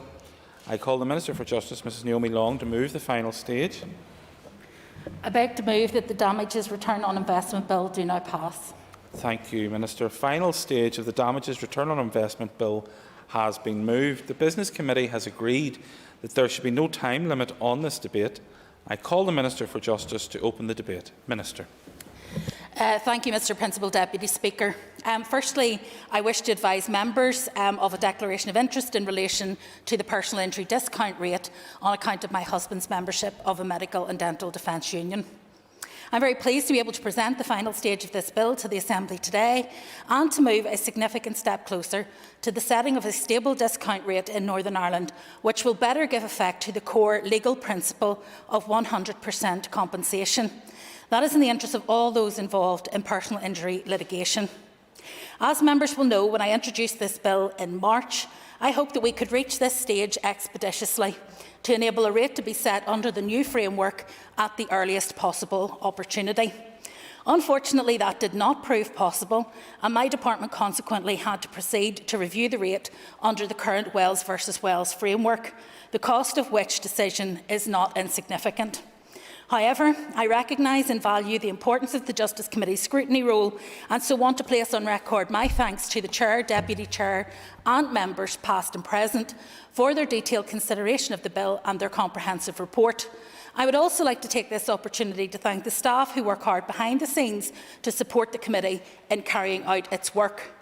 I also want to place, if I may, Mr Principal Deputy Speaker, on record my thanks to my own officials in the Department of Justice, who I think in taking forward this legislation have done an excellent job in terms of both the research of the options available, on settling on a good model and on supporting me throughout this process. I acknowledge that stakeholders had differing views on how the rates should be set in future, and I thank all of those who contributed to the process of shaping this bill, both by responding to the Department's consultation and also by giving evidence to the committee. Having conducted a rigorous scrutiny of the bill's provisions, the committee indicated its support for the bill as introduced in this Assembly. I welcomed their conclusion, as I consider that the framework for setting the rate provided for in this bill is the right one. It is clear, it is transparent and it is fair. The task of reviewing and determining the discount rate will in future be carried out by the Government Actuary, who has the requisite actuarial experience to do so. However, that is not achieved at the expense of political accountability. The bill requires that the rate be set according to the detailed methodology set out within the bill. That is based on the return on the prescribed notional portfolio of low-risk investments, in which a hypothetical claimant is assumed to invest over a 43-year period, with specified adjustments for tax and the cost of management and investment advice, and to protect against the risk inherent in any such investment. These parameters can only be changed by my department via secondary legislation and with the approval of this Assembly. The bill also provides for greater certainty by requiring regular reviews of the rate at least every 5 years, which will also ensure that the rate keeps in step with changes in the marketplace. Subject to this Assembly, the Government Actuary will begin a review of the rate under the new framework provided for in this bill as soon as the relevant provisions are in operation, and the rate must be determined by him within 3 months. As I noted at the outset, this bill is underpinned by the legal principle to which the discount rate is intended to give effect, the principle of 100% compensation, no more and no less. The assessment of damages for future financial losses by its nature can never be an exact science, but I am confident that the bill provides for the rate to be set in a way that better reflects how a claimant would be advised to invest their lump sum award. Several businesses and compensators have written to me about the impact for them of the current rate of -1.75% set under Wells and Wells, which, as the members will know, is based upon gilts and a particularly low-risk form of investment not likely to be used by claimants. The bill addresses the risk of overcompensation that arises under that framework, which was the only one available until the point where this legislation passes.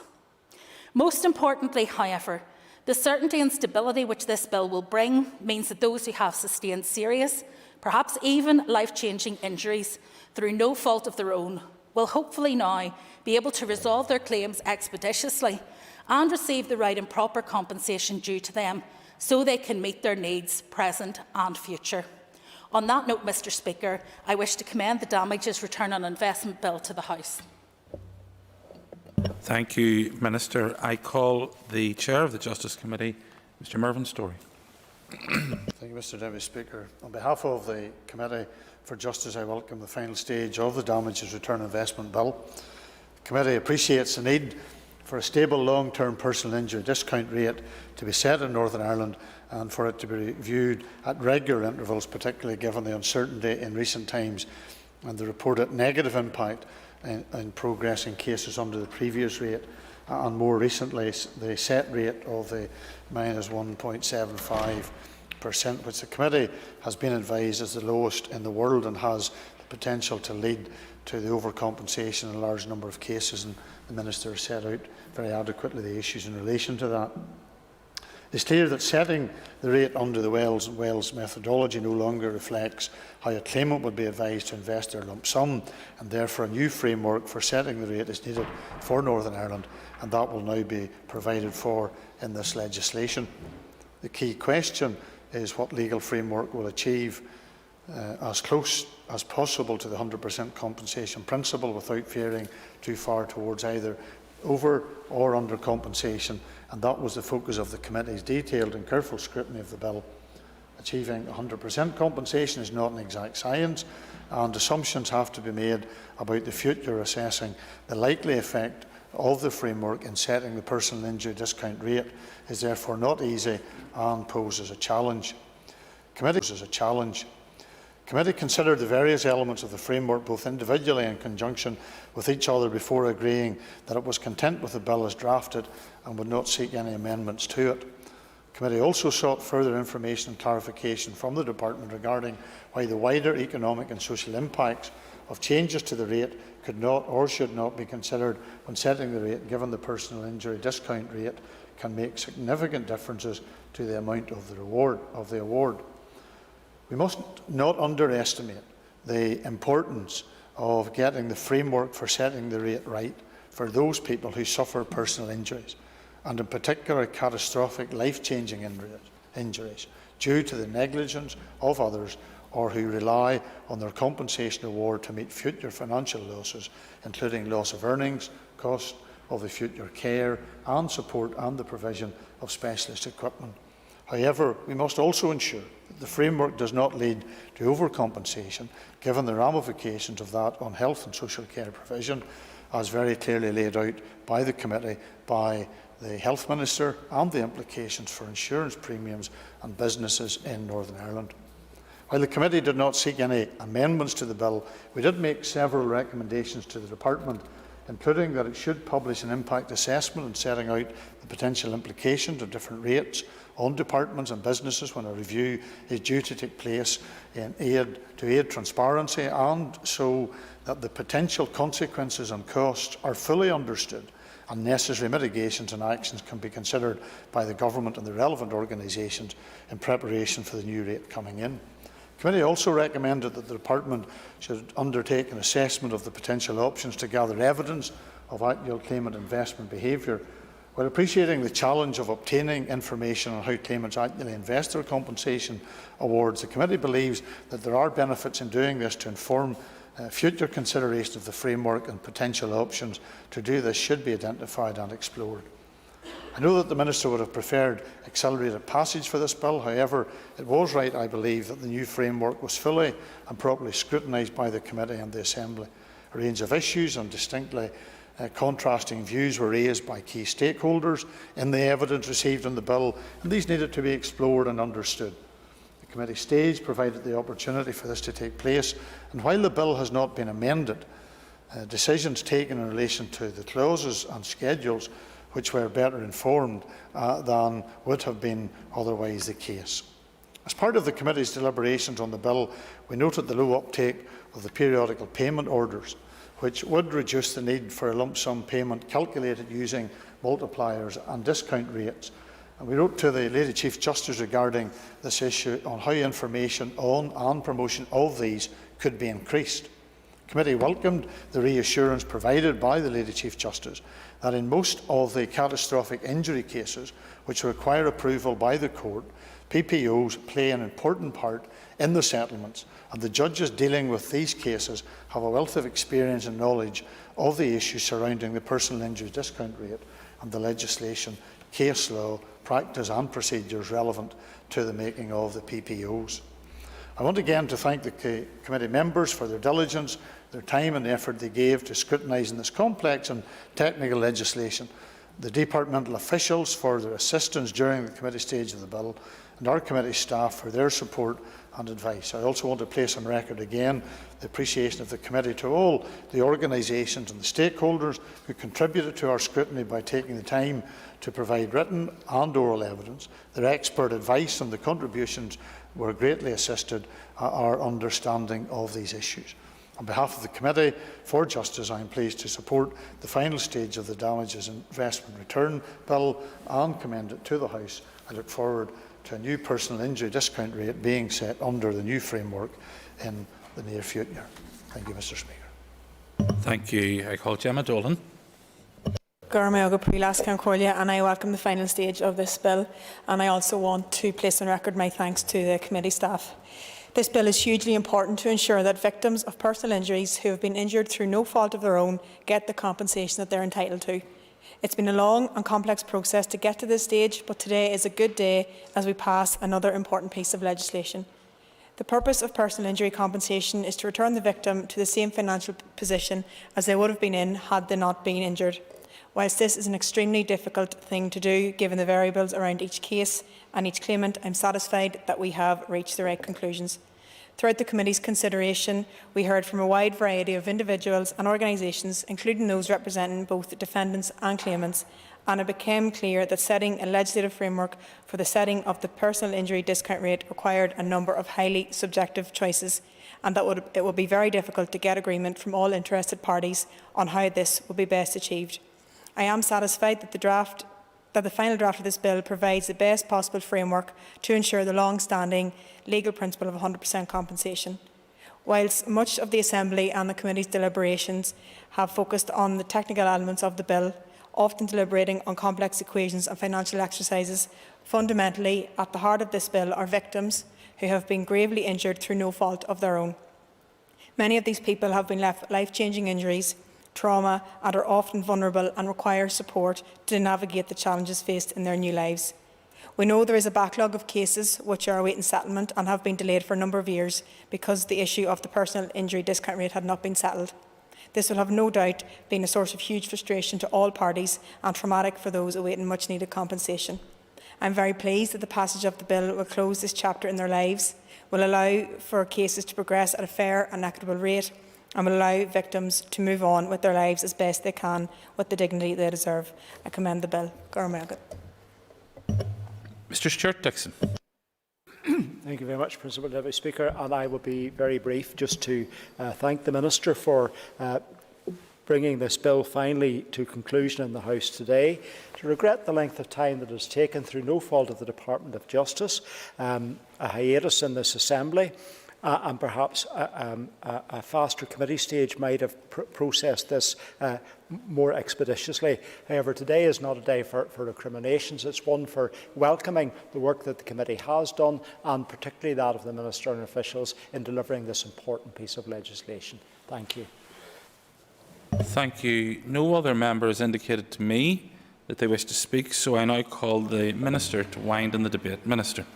Thank you, Mr. Principal Deputy Speaker, and I want to put on record my thanks to the members who have participated in this debate today. Although it is a short one, it is an important one, and it marks the conclusion of an important passage of a piece of legislation which I think has quite rightly focused not just on the technical aspects of this bill, but on the impact that it will have on people who have been affected by serious personal injuries.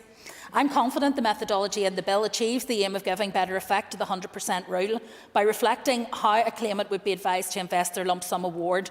I believe that will result in a rate that, insofar as is possible, will fully compensate claimants, but is also fair to compensators. The clarity and transparency that will be provided by detailing how the rate is to be set in primary legislation, combined with the provision for regular reviews, I think provides certainty and stability around the discount rate that has been absent for a long time, causing difficulties in the settlement of claims for both claimants and compensators. So therefore, I very much welcome in particular, Mr Principal Deputy Speaker, the impact that this bill will have for people who have suffered life-changing injuries and who need the reward to meet the costs of their care and other financial losses arising from that injury. I think today is a huge step forward on that journey, and hopefully we will be able to set the rate as swiftly as possible after the passage of this legislation today, to allow those chain of decisions that need to be taken both by compensators and by claimants to be concluded as swiftly as possible. Thank you. Thank you, Minister. The question is that the Damages Return on Investment Bill do now pass. As many as are of that opinion say aye. Aye. Contrary, if any, no. I think the ayes have it. The ayes have it. If members will take their leave for a few moments before we move on to the next item of business.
Thank you, members. The next item on the order paper is the final stage of the Health and Social Care Bill. I call on the Minister for Health, Mr Robin Swan, to move the final stage. Thank you, Mr Principal Deputy Speaker. I beg to move the Health and Social Care Bill, Northern Ireland Bill 2021 do now pass. Final stage of the Health and Social Care Bill has been moved. The Business Committee has agreed that there should be no time limit upon this debate, and I call the Minister for Health, Mr Robin Swan, to open the debate. Minister. Mr Principal Deputy Speaker, I have great pleasure today in moving the final stage of this bill. The decision to close the board, you'll be aware, was first taken back in 2015, following the publication of a review of commissioning, which found our current system to be overly bureaucratic and complex. This has been a long time coming, and so I'm happy to have been able to bring this bill forward during my tenure as Health Minister. This is an important juncture, not just in providing certainty for the staff of the board, but providing the platform for which we must now develop new ways of planning and managing our services, which delivered improved outcomes for our population and, importantly, reduces the health inequalities which are all too prevalent in our society. Mr Principal Deputy Speaker, as members are aware, the bill now contains agreed amendments which reflect the commitment to move forward with the necessary transformation and which recognises that it must have at its core the local voice. These amendments came about following the Health Committee's scrutiny, and therefore it is only right that I place on record my sincere thanks to the committee members, their staff, and also to all the members who contributed to the work and debate on the amendments. I would also like to place on record my thanks to my departmental officials and the Health and Social Care Board officials who have been involved from the very outset of this piece of work up until today and over the next few months. This has been a high-level engagement piece of work and a strenuous piece of logistical planning. I think it's important that I recognise the input made by the Office of Legislative Counsel in the preparation of this legislation, because their support and advice throughout has been greatly appreciated by my department. If I may, Mr Principal Deputy Speaker, I'd like to recap on particular elements of the bill and what it actually seeks to achieve. Firstly, importantly, of course, is the closure of the board, and with that the transfer of responsibility of its functions to the department and its staff to BSO in a hosted arrangement that will see them discharge their responsibilities under the direction of my department. This will, as a first step, streamline our structures, reduce bureaucracy and allow for better coordination of our resource and enabling the system to operate more effectively and efficiently. Engagement with staff has been a priority and will remain so. Staff from all impacted organisations are working collaboratively on the programme of work, which will see the smooth transition of functions and staff to the new operating model. With the recent agreed amendments, the bill also facilitates the continuation of local commissioning groups, and this will ensure that local input in the commissioning of services will continue post-board closure and will remain in place until regulations for the new local area bodies are made. These local area bodies, to be known as Area Integrated Partnership Boards, will be an important part of the wider integrated care system model that is being developed in Northern Ireland. The central aim of the integrated care system model is to integrate care across different organisations and settings, ensuring that all parts of the system work collaboratively and in partnership with each other to improve the health and well-being of our population. Ultimately, as the model and partnerships mature, it will see these local area bodies take more control over planning and funding for services delivered within their localities, and that's in order to deliver the most appropriate services to meet the identified needs of their local population.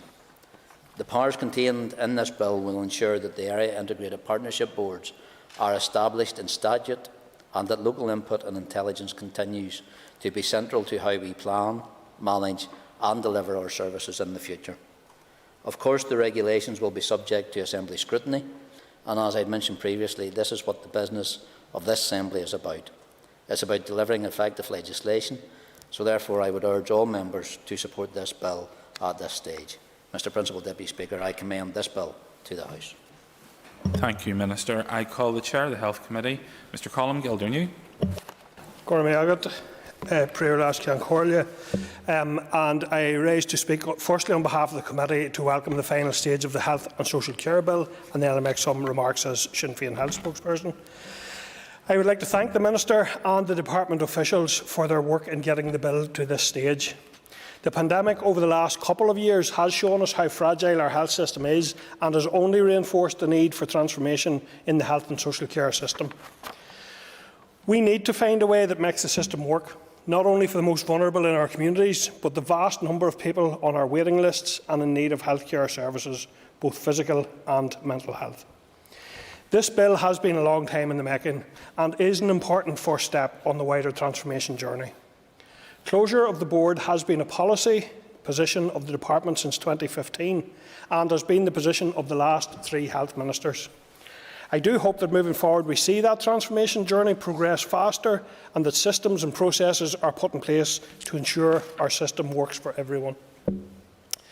The committee would like to place on record its thanks to those organisations that provided written evidence and oral evidence to the committee on this bill. There was consensus across these organisations and the committee that there was a need for reform and that this was an important step in that process. Although this was a very technical piece of legislation, the committee undertook its full scrutiny role, and during the taking of evidence, the committee flagged up a number of issues and concerns to the department. The primary concerns were in relation to the possible gap in local engagement and input and the Assembly's role in scrutinising the new arrangements for the commissioning of services. The committee was concerned that following the closure of the board and the dissolution of the local commissioning groups, there would be no opportunity for local input into decision making. The committee welcomed the department's amendment that would see the local commissioning groups retained until regulations for the new framework were approved by the Assembly. The committee would again like to reiterate the important role that engagement and co-production can play in targeting resources to meet needs across our communities. We also welcome the departmental amendment which provides the Assembly with the scrutiny role into the replacement structure for commissioning of services, and the committee looks forward to engaging with the department further on the development of the Area Integrated Partnership Boards. I would like to thank the Minister for taking the committee's concerns on board and producing these amendments. We in the Health Committee believe that these amendments make the bill stronger and provide the necessary assurances for members and stakeholders that they will be able to play a key role in future decision making. I would also like to place on record my thanks to departmental officials, John and Alan, who appeared before the committee on a number of occasions. And indeed, we had significant and interesting conversations around potential future models, and that was, I think, very welcome, and indeed indicates a readiness by the department to put in place the best system possible, I think, and we look forward to seeing that in due course. I would also like to thank the bill clerks, Aveen and Claire, for their support on this bill and indeed extensive work that they've done on it with us. I would like to thank all members of the committee for their engagement on the bill, and I think it is noteworthy that we had a consensus across all members on the bill. I would like to thank the committee team for their work on the bill, which has been seen us producing a very important report, and this has been at a time with extremely challenging workloads and limited resources within the committee team, so I want to extend my sincere thanks to all of those. So I'll now make some remarks as an MLA. Almost 2 years into a pandemic, members, it is evident to all that our health service is not fit for purpose at this time. While our problems with waiting lists, staffing shortages, a decreasing number of hospital beds and so forth predate the pandemic, the crisis that emerged in early 2020 tells us that we need a healthcare system that is prepared to respond to even the most unimaginable of circumstances. In short, years of austerity had left our health and social care system depleted. The need for transformation has never been more apparent. We must build back, and we must build back better than what went before. When this bill was first introduced, it was apparent there were some gaps, and the committee proposed amendments to ensure that crucial community engagement is guaranteed with the retention of the LCGs. It's also very clear that transparency and accountability is a core element, with the Assembly now assured of their role to scrutinise any replacement structures for the commissioning of services. It is vital, members, that the transformation of health and social care is transparent and that the users of this service have a hand in its design. It is only through working with communities, patients, carers, families and those who work within the sector that we can fully understand the healthcare needs that our system should be built upon. Central to any transformation of healthcare is an accountable plan to finally address the health inequalities that ravage many of our communities and which the Minister has acknowledged in his remarks. Year after year, we get updates from the Department on the health of our constituents in our most deprived communities, and rarely, unfortunately, if ever, do we see improvement. It is not enough to simply report the widening gaps between our communities. We have to understand why we do not see improvement, and we need to then act to address these in a measurable and an outcomes-focused way. It is this need to address health inequality that makes the deep immersion of community groups and others into any future design absolutely essential. Transformation of the health and social care sector must have at its very core an ambition to create equal good health for all our constituents across all our communities. I am also deeply conscious of the need to address the issue of geographical inequities for rural communities. While we need to ensure transformation takes place, we must also ensure that it is done in a fair, balanced and sustainable way for all our communities.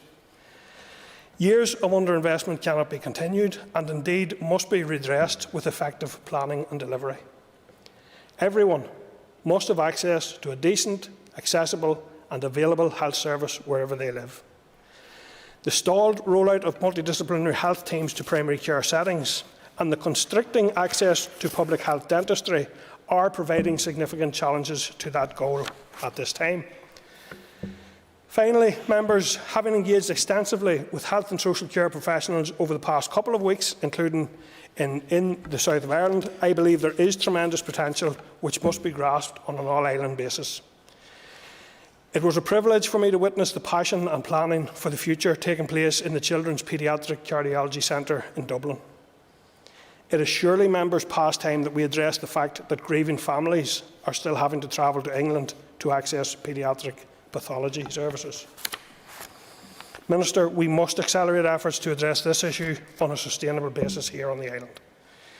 It is clear to me that health professionals and academics are actively discussing and planning with each other how we can better deliver healthcare to all our people here on what is a relatively small island. We must encourage and expand on these discussions to ensure appropriate population-level health planning is in a position to put the health of all of our people first. Mrs. Deborah Erskine. Thank you, Mr. Principal Deputy Speaker. I hope I won't take too long in my remarks, as this is fairly straightforward. As we are all aware, the purpose of the Health and Social Care Bill is to give effect to the decision to close the Health and Social Care Board, and I welcome that we've now reached the final stage of this particular bill.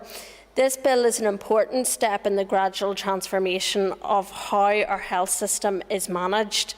As a unionist, our health service is a system of health and social care that is of great national pride and one that we must protect, but it is also one that we must continually improve and adapt to meet the changing and increasing needs of our society. Clarity around accountability, decision-making process and authority is crucial within any organisation, and there is no doubt that this bill before us today is a framework that delivers improvements within our structures. What we have been discussing throughout the legislative process of this bill is a direct result of the Donaldson report in 2014, and I am pleased that we are at this stage today. It is, however, a great shame that it has taken so long to bring about these reforms that were clearly identified years ago. Vital time has been lost, not least due to the collapse of the Assembly between 2017 to 2020. Whilst there must be a level of administrative checks and balances and levels of managerial responsibility, we need to be careful not to burden our system with bureaucracy. I believe this bill will take a necessary step to cut back on some of the bureaucracy within our health service that will free up resources, staff and funds to be placed where it is needed, especially on the front line. Mr. Principal Deputy Speaker, I'm sure, like me, you would wish to see less bureaucracy within our public services right across the board. And this is something that those consultees within the Health and Social Care Bill consultation did identify to be a key issue. I know that this is an area that our Health Minister too would like to see safely and appropriately reduced right across our health service, and he has my full support in driving forward that agenda. And I do urge the Minister to expedite the reforms that are so desperately needed across our health and social care system to safely cut any avoidable red tape. As a new member of both the Assembly itself and the Health Committee, I wasn't present for the earlier stages of this bill. However, I am well aware of the large deal of work, scrutiny and consideration carried out by the Minister, Department, Bills Office, Health Committee members and clerks, and I want to put on record my thanks to all those who have been involved in this process.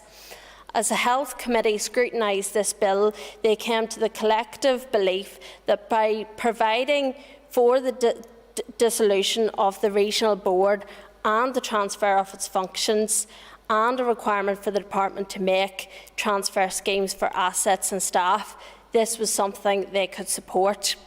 However, the committee had also felt that in some specific aspects the bill did require amendments. The amendments proposed included provision for legislative powers to place a statutory duty on the Department of Health to bring forward regulations on the new integrated care system framework to be laid in the Assembly, and for such regulations to be approved by affirmative procedure. The committee agreed that the bill should be amended to reflect an additional requirement that local commissioning groups are retained in the interim. It was the committee's view that an amendment of this type would allow the retention of those local commissioning groups until regulations on the area integrated partnership boards are laid and approved by the Assembly, to ensure that there is no gap in the invaluable local engagement, input and feedback. As a Health Committee member, I want to again thank the Department for the positive engagement and acceptance on these measured amendments to the bill. Together with the accepted amendments, this bill will help to deliver greater accountability and clarity around decision-making within our health system.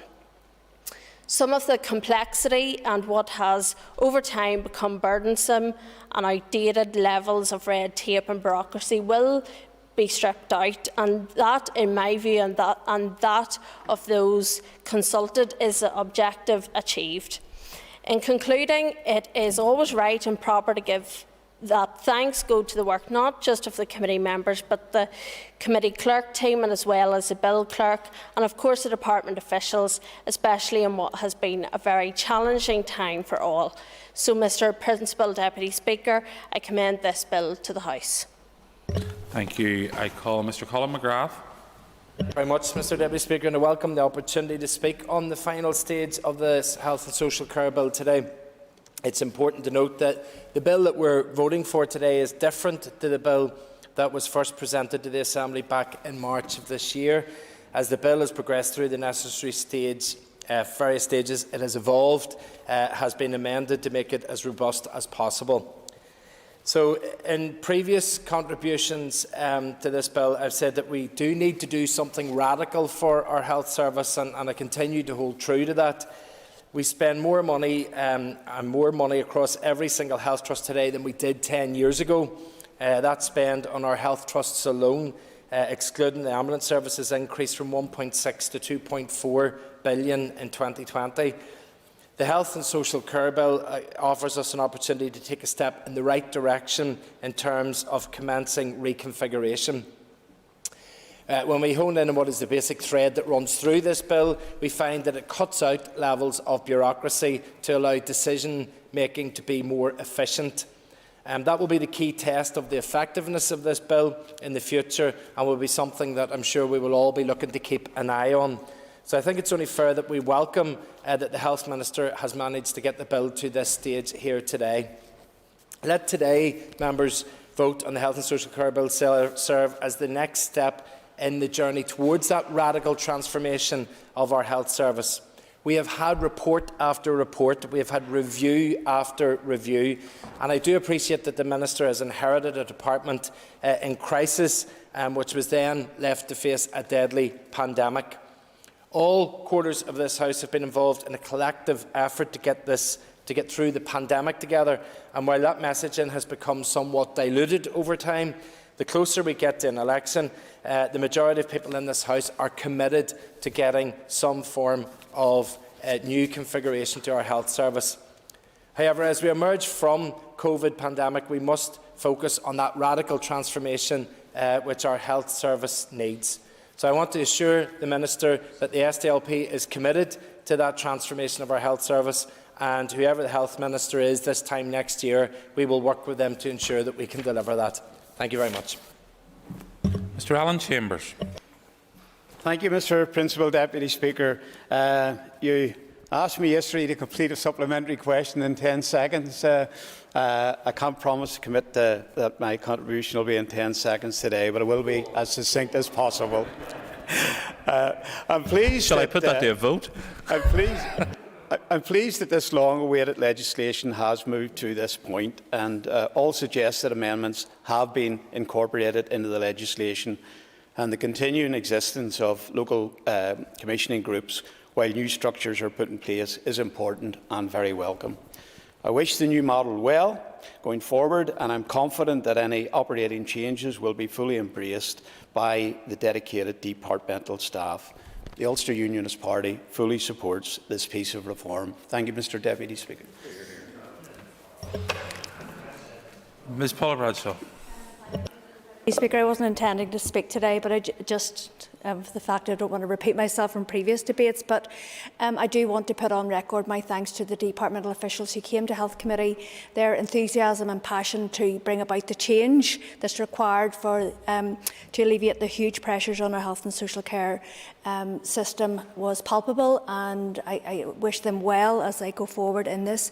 We will, as a Health Committee, no doubt continue to put the Health Minister under pressure around the transparency and accountability for the reform that's required, and that's what we will intend to do. But for now, I just want to thank the committee clerk and his team, and also the departmental staff for their work on this bill. Thank you. Thank you, Ms. Bradshaw. No other member has indicated to me that they wish to speak in this debate, so I now call the Minister to conclude the debate. Minister. Thank you very much, Mr. Principal Deputy Speaker, and I thank the members who not only have contributed to the debate today, but who have contributed to debates at every stage since this legislation and this bill first came forward. Just covering some comments in regards to members' contribution.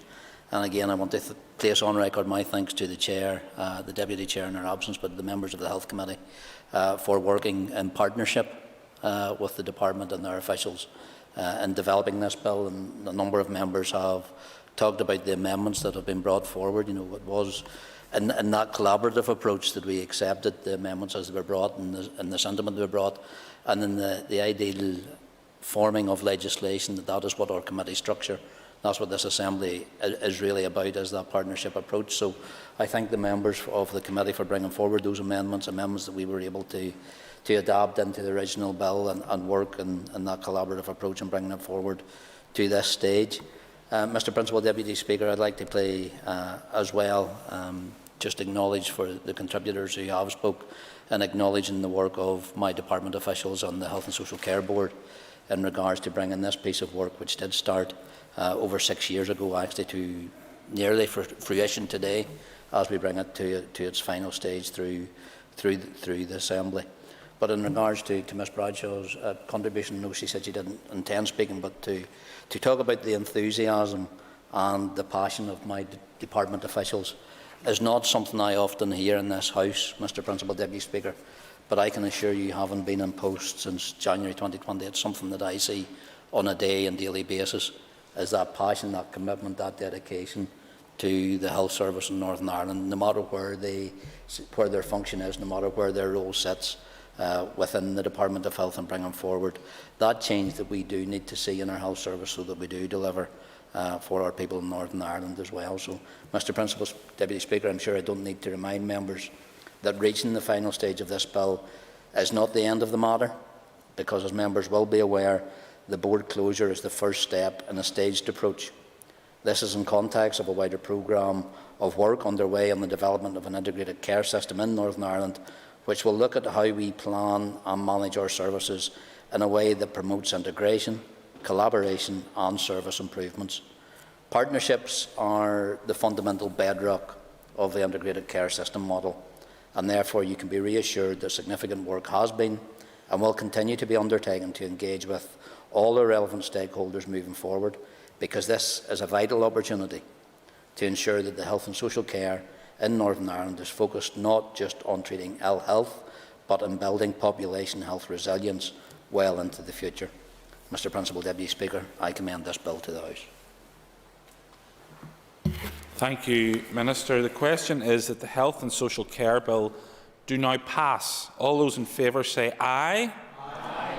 Contrary, if any, no. I think the ayes have it. The ayes have it. If members take their ease for a few moments, we'll move on to the next item on the agenda.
Okay, members, the next item of business is the legislative consent motion for the Advanced Research and Invention Agency Bill. Clerk, please read the motion. That this Assembly endorses the principle of the extension to Northern Ireland of the provisions of the Advanced Research and Invention Agency Bill relating to the establishment of the Advanced Research and Invention Agency and powers for the Secretary of State to make grants to that body. Thank you, and I call the Minister for the Economy to move the motion. Beg to move. Thank you. The Business Committee has agreed that there should be no time limit on this debate. I call on the Minister for the Economy to open the debate on the motion. Minister. Thank you, Mr. Speaker, for the opportunity to speak today on this important issue. On the 29th of November 2021, I laid a motion in the Assembly that is asking the Assembly members to provide legislative consent on a number of provisions of the Advanced Research and Inventions Agency Bill, also referred to as the ARIA Bill.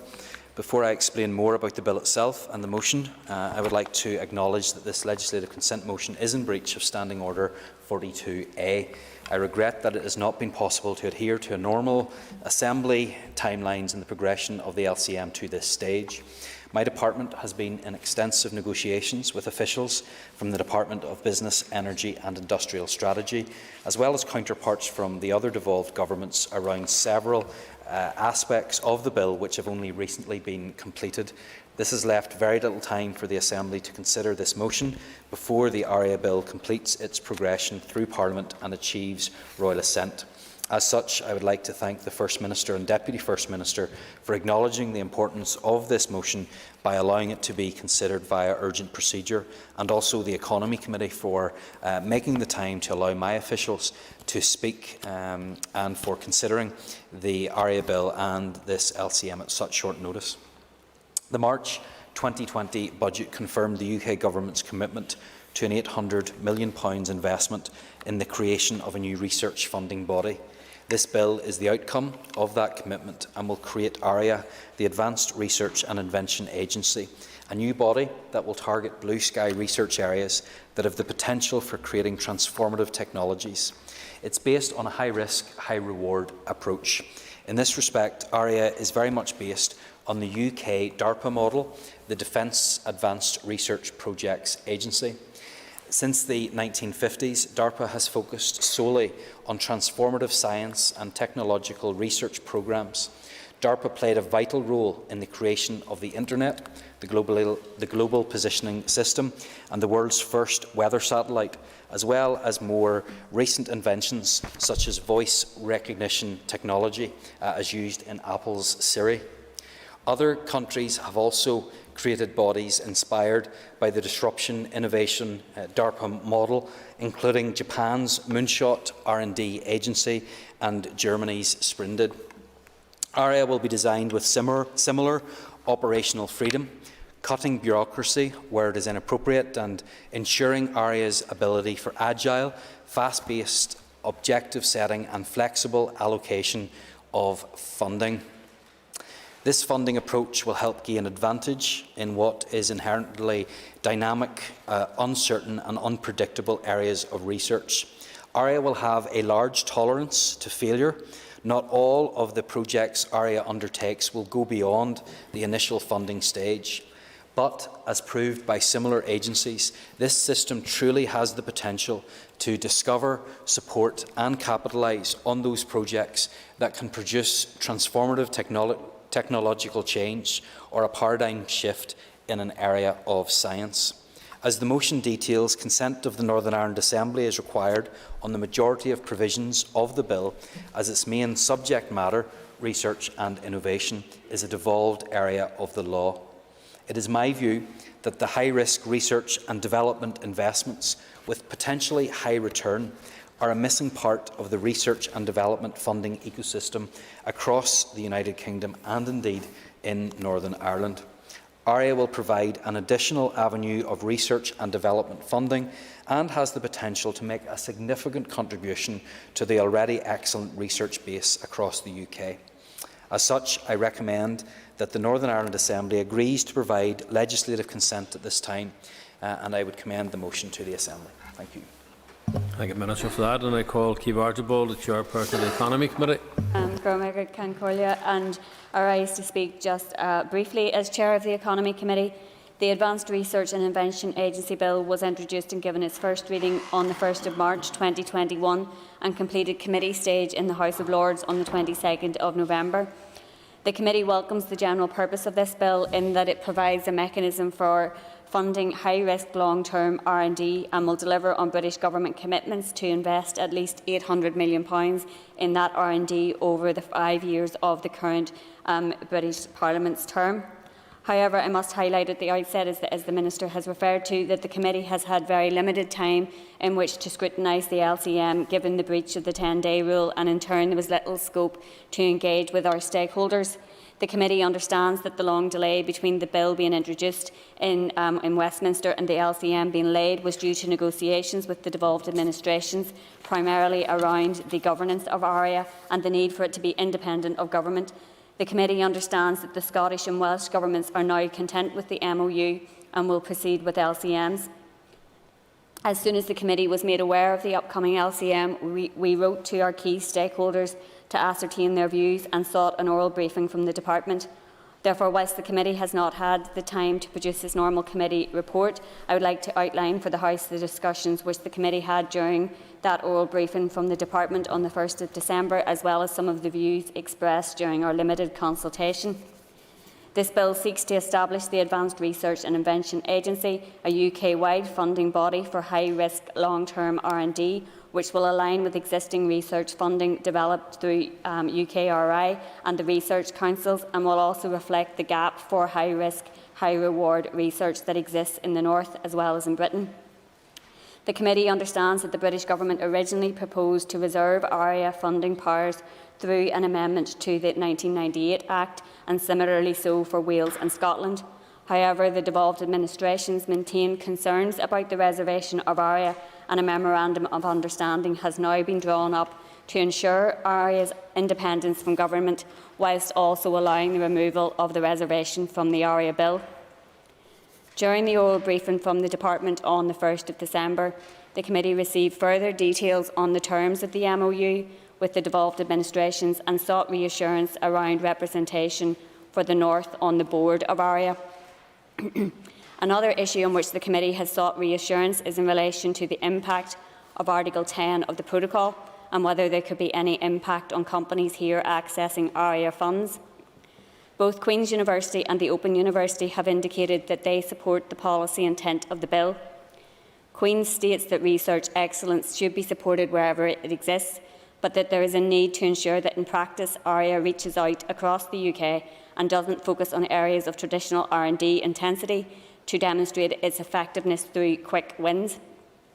The committee has heard that ARIA will provide an additional avenue of research and development funding and has the potential to make a significant contribution to the research base. It is also noted that there will be no impact on existing funding. This will provide additionally and will support research which would not otherwise proceed.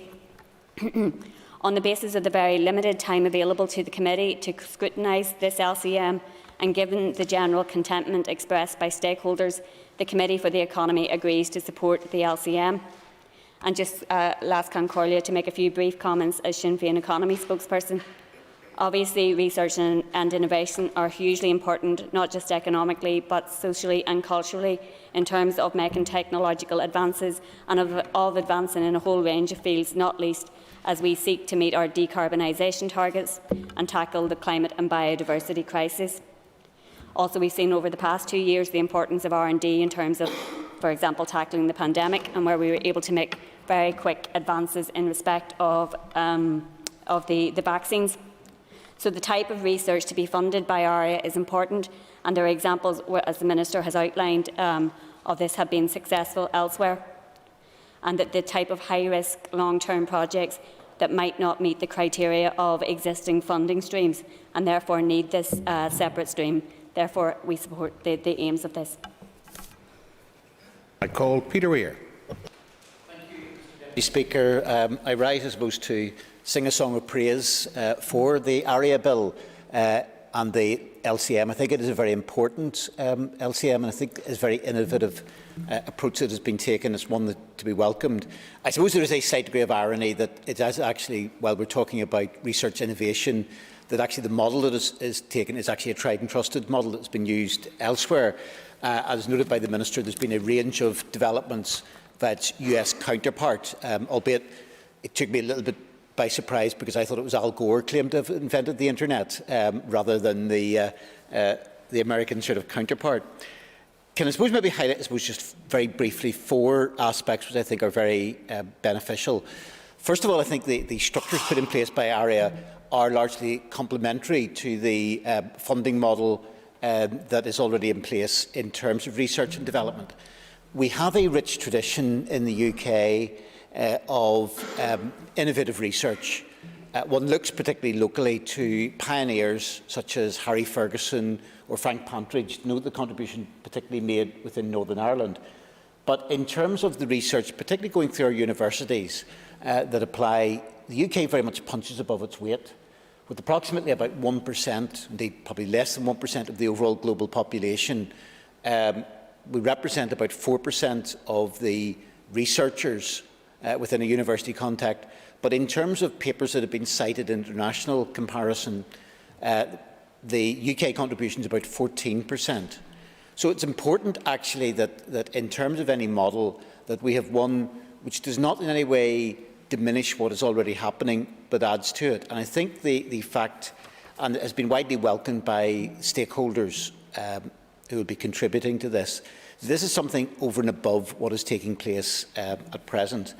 As indicated, I think, by the Minister and the Chair, there's a government commitment lasting at least 10 years of £800 million, and I think it's important not only that that is used for that additional bit of research and innovation, but also that gives a longer-term certainty to things and gives opportunities. It is the case, I think, as the Minister indicated, that it's high risk, high reward, and that does mean that there will, by its nature, be a range of projects at times that will simply not succeed, that will not get to the next stage. But I think that's a good thing. I think if there is a complaint that is often made about government, particularly in Northern Ireland, but across the UK as a whole, is that we tend sometimes to take too much of a risk-averse approach. And I think within this context, while not in any way challenging existing research, the fact that there can be this opportunity for a level of blue skies thinking is something to welcome. So it's got that complementarity side of it. It is also, I think, has been indicated in terms of the structures that are put in place, a level of operational independence, both in terms of the structures of the leadership that will be provided. So it will not be one which is simply being directed by government, but will draw from that expertise. And at the level of the research for individual researchers, individual institutions, will have that level of independence. I think that is critical if we're looking to see that technological development happen in the best possible way.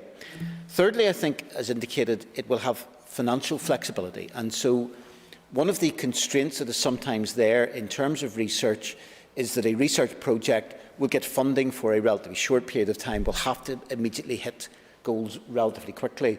This actually can lead to investment on a much longer-term basis. As indicated, there's at least the certainty of 10 years, and I suspect we'll go beyond that.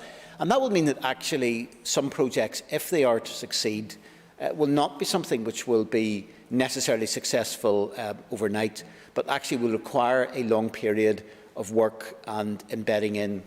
And I think that again, running alongside existing research, that level of flexibility is important.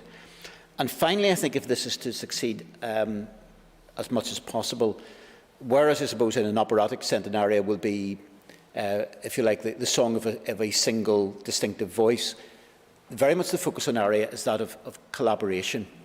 We know of the excellent work that is happening within universities, particularly in Northern Ireland, mention of Queen's University, Ulster University and the Open University in terms of that level of research.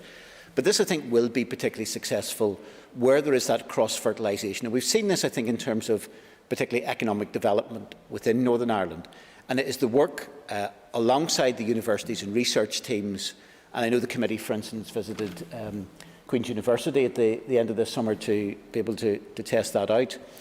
It is that collaboration that will happening with government departments, with government agencies, with other public bodies such as councils, but also the private sector. And it is reaching that collaboration, I think, particularly where there are research customers, that will be critical to the success of this.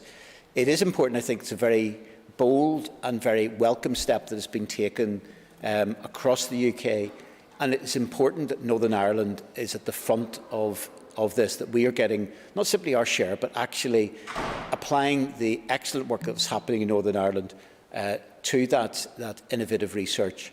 And so I think while circumstances are such that from a committee point of view, this has been relatively late in the day, relatively recent that we have seen this, I think it is important that both as an Assembly we grasp this with both hands and support the LCM, but also that those within the research and innovative sectors take the full opportunities that are made available through ARIA. And so therefore I support the LCM today, and I think there are great opportunities that lie ahead. Thank you. Iarmar Matthew Toole, Hon Canchai call Matthew Toole. Thank you, Mr. Deputy Speaker. I rise today to speak on the legislative consent motion for the ARIA bill, with having had relatively little opportunity to scrutinise what the full consequences will be for Northern Ireland. I suppose, like others who've spoken before me, including the previous three speakers, we as a party are certainly not opposed to more funding for innovative science here in Northern Ireland. Obviously, we aren't. We have a vibrant, two extremely excellent universities here. Queen's University is obviously in my own constituency. I should have given way. I should have given way to my friend from the Finance Committee. He is, of course, correct. The Open University is the third university. More traditionally, we think of the two universities, but he is, of course, right. The Open University does wonderful work, and indeed I had a meeting with them recently. But, Mr. Deputy Speaker, in relation to the ARIA bill, while we welcome the principles of what ARIA is seeking to do, as has been said, a wide range of stakeholders have. I think there are specific concerns and questions that we have in relation to the ARIA bill. The truth is, those questions are primarily for the UK ministers who have proposed this legislation, and not for the minister himself. But they are specific concerns that have been raised, not just actually by political opponents of the UK government, but by some in the science community themselves. So I just want to go through a few of those, Mr. Deputy Speaker, because while my party won't be forcing the legislative consent motion to a division today or formally opposing it, I do think it's important to put on the record those concerns and say that from our perspective we won't be giving wholehearted or fulsome support to this LCM, because we simply don't have and won't have the answers to those questions. So, as I say, we won't be formally opposing it, but there are specific concerns and questions I want to put on the record in relation to the ARIA bill. First of all, worth saying, and we haven't quite mentioned it yet, the background to the ARIA bill is of course the beloved Dominic Cummings, Boris Johnson's advisor, who's now left government and is tweeting and blogging angrily from his afterlife. He was fascinated by the Advanced Research Projects Agency, which is an offshoot of the US Department of Defence, engaged, as has been mentioned, in high risk and sometimes high reward funding of science. This was a particular fixation and project of his, and it led to the creation of ARIA. Now, the point of ARIA is that it engages in, as per this bill, is that it engages in high-risk investment in new and innovative science. In order to facilitate that high-risk investment, the bill that we are giving consent to today does include a series of exemptions from other legal and bureaucratic processes that other types of research funding have to go through. One of them is, of course, in relation to procurement, and the ARIA bill currently going through Westminster gives the Secretary of State, I believe it's the Secretary of State, certainly ARIA itself, I don't know if it's the Secretary of State on behalf of ARIA, a list of exemptions from public contracts regulations and other procurement obligations. Now, I think it's important to put on the record in this chamber. I don't know if it's going to be done in other chambers, but the record of the current UK government over the past 2 years in terms of the Tory government of the last 2 years in terms of spending public money, following procurement rules, is absolutely abysmal. The current UK government is, as was said recently by an independent observer, close to verging on corruption in terms of the way it has, some of the practices that it has engaged with in terms of procurement over the past couple of years. So while it is true that the ARIA bill, while we can support the principle of public money, and yes, this is public money, we are told, in addition to existing research funding through UK research and other agencies, it's still public money. While we can support the principle of that public money being spent on bold, innovative science, it is worth putting on the record that the current UK government does not have a positive record when it comes to following not just best practice, but neither being corrupt nor being seen to be corrupt in the eyes of the public in terms of the spending of public money. And what this bill does is it gives them more flexibility to go around and to undercut procurement rules should they want to. So I'm going to just put that on the record because I think it's worth putting on the record. The other area of concern, or one other area of concern in relation to this bill, is that it gives the area quite wide exemptions from, for example, freedom of information legislation.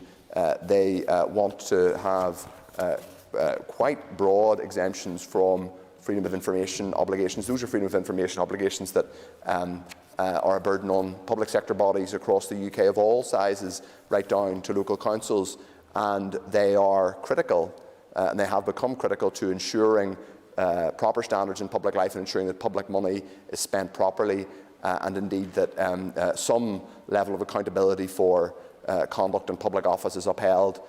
It was, of course, Mr Deputy Speaker, freedom of information that enabled a journalist to start to get to the bottom in the last few months of what was happening at a certain local authority, Mid and East Antrim Council, over the last little while. So let's just be cautious when we think about signing off on the idea of granting sweeping exemptions from freedom of information obligations to this new and experimental body, ARIA. Whatever songs of praise can be sung in its honour by the member for Strangford. It's also worth saying, Mr Deputy Speaker, that while ARIA would be a public body, obviously it's set up under the Department of Business, Energy and Industrial Strategy. The bill does give the Secretary of State the power to direct ARIA's functions, quote, in the interests of national security. I don't know precisely what that means, but I'm happy to take an intervention. That was something we raised with officials at last week's meeting and asked what safeguards would be in place in respect of that, and perhaps the Minister could refer to that in his closing remarks as well. Yes, thank you. I thank the Chair for that, and she's right, it did come up. We had a brief evidence session, and that was one of the questions raised. Look, Mr Deputy Speaker, I'm not seeking to pour scorn on the LCM. We're not going to get in its way today, but all I'm doing is putting on the record some, I think, fairly substantive and important questions that need to be asked. It's clear that stakeholders are supportive of this bill. I mean, with all due respect, and I'm very proud to represent universities in Belfast, and they do amazing work, but you wouldn't expect them to be anything other than supportive of a measure which is going to lead to them having more funding. But there are specific concerns and questions which I just want to put on the record today, because this LCM clearly will proceed. And as I said, though we're not offering it fulsome support, we're not going to get it in its way today, and we want to see more detail on how it's going to work. And of course, we want to see local institutions benefit from it. But it is also worth making the point that there have been concerns around the governance structures of ARIA, and specifically how those governance structures relate to devolved institutions. Obviously, the Scottish Government put on the record the fact that they were displeased about the notice with which the UK Government the lack of notice the UK government gave them in terms of taking new reserved powers via the ARIA bill. As the chair of the committee mentioned, the Scottish and Welsh administrations have now agreed an MOU, and that is encouraging. I'm glad that has happened, and perhaps the minister, I know the minister touched on it briefly, I think, at his opening remarks, but if he could say a little more explicitly about what engagement he expects to have as a result of that MOU, that would be helpful, just so that we can understand it. As has been said by the chair of the committee, we didn't have in the committee an opportunity to scrutinise or go through all of the issues, including the issues that I've raised today. And that, in part, Mr Deputy Speaker, is why I want to use today's debate to put them on the record, and in a sense to put the UK government on notice that we will continue to pay attention to how the powers in this bill are used, and to scrutinise how they are used. But suffice it to say, I hope, should this LCM pass today, and it looks like it will, and the legislation passes at Westminster, that where funding is delivered to the institutions, particularly in this part of the world, that they lead to, that they maximise both the research and economic advantage to the people in this part of the world. But there are significant questions around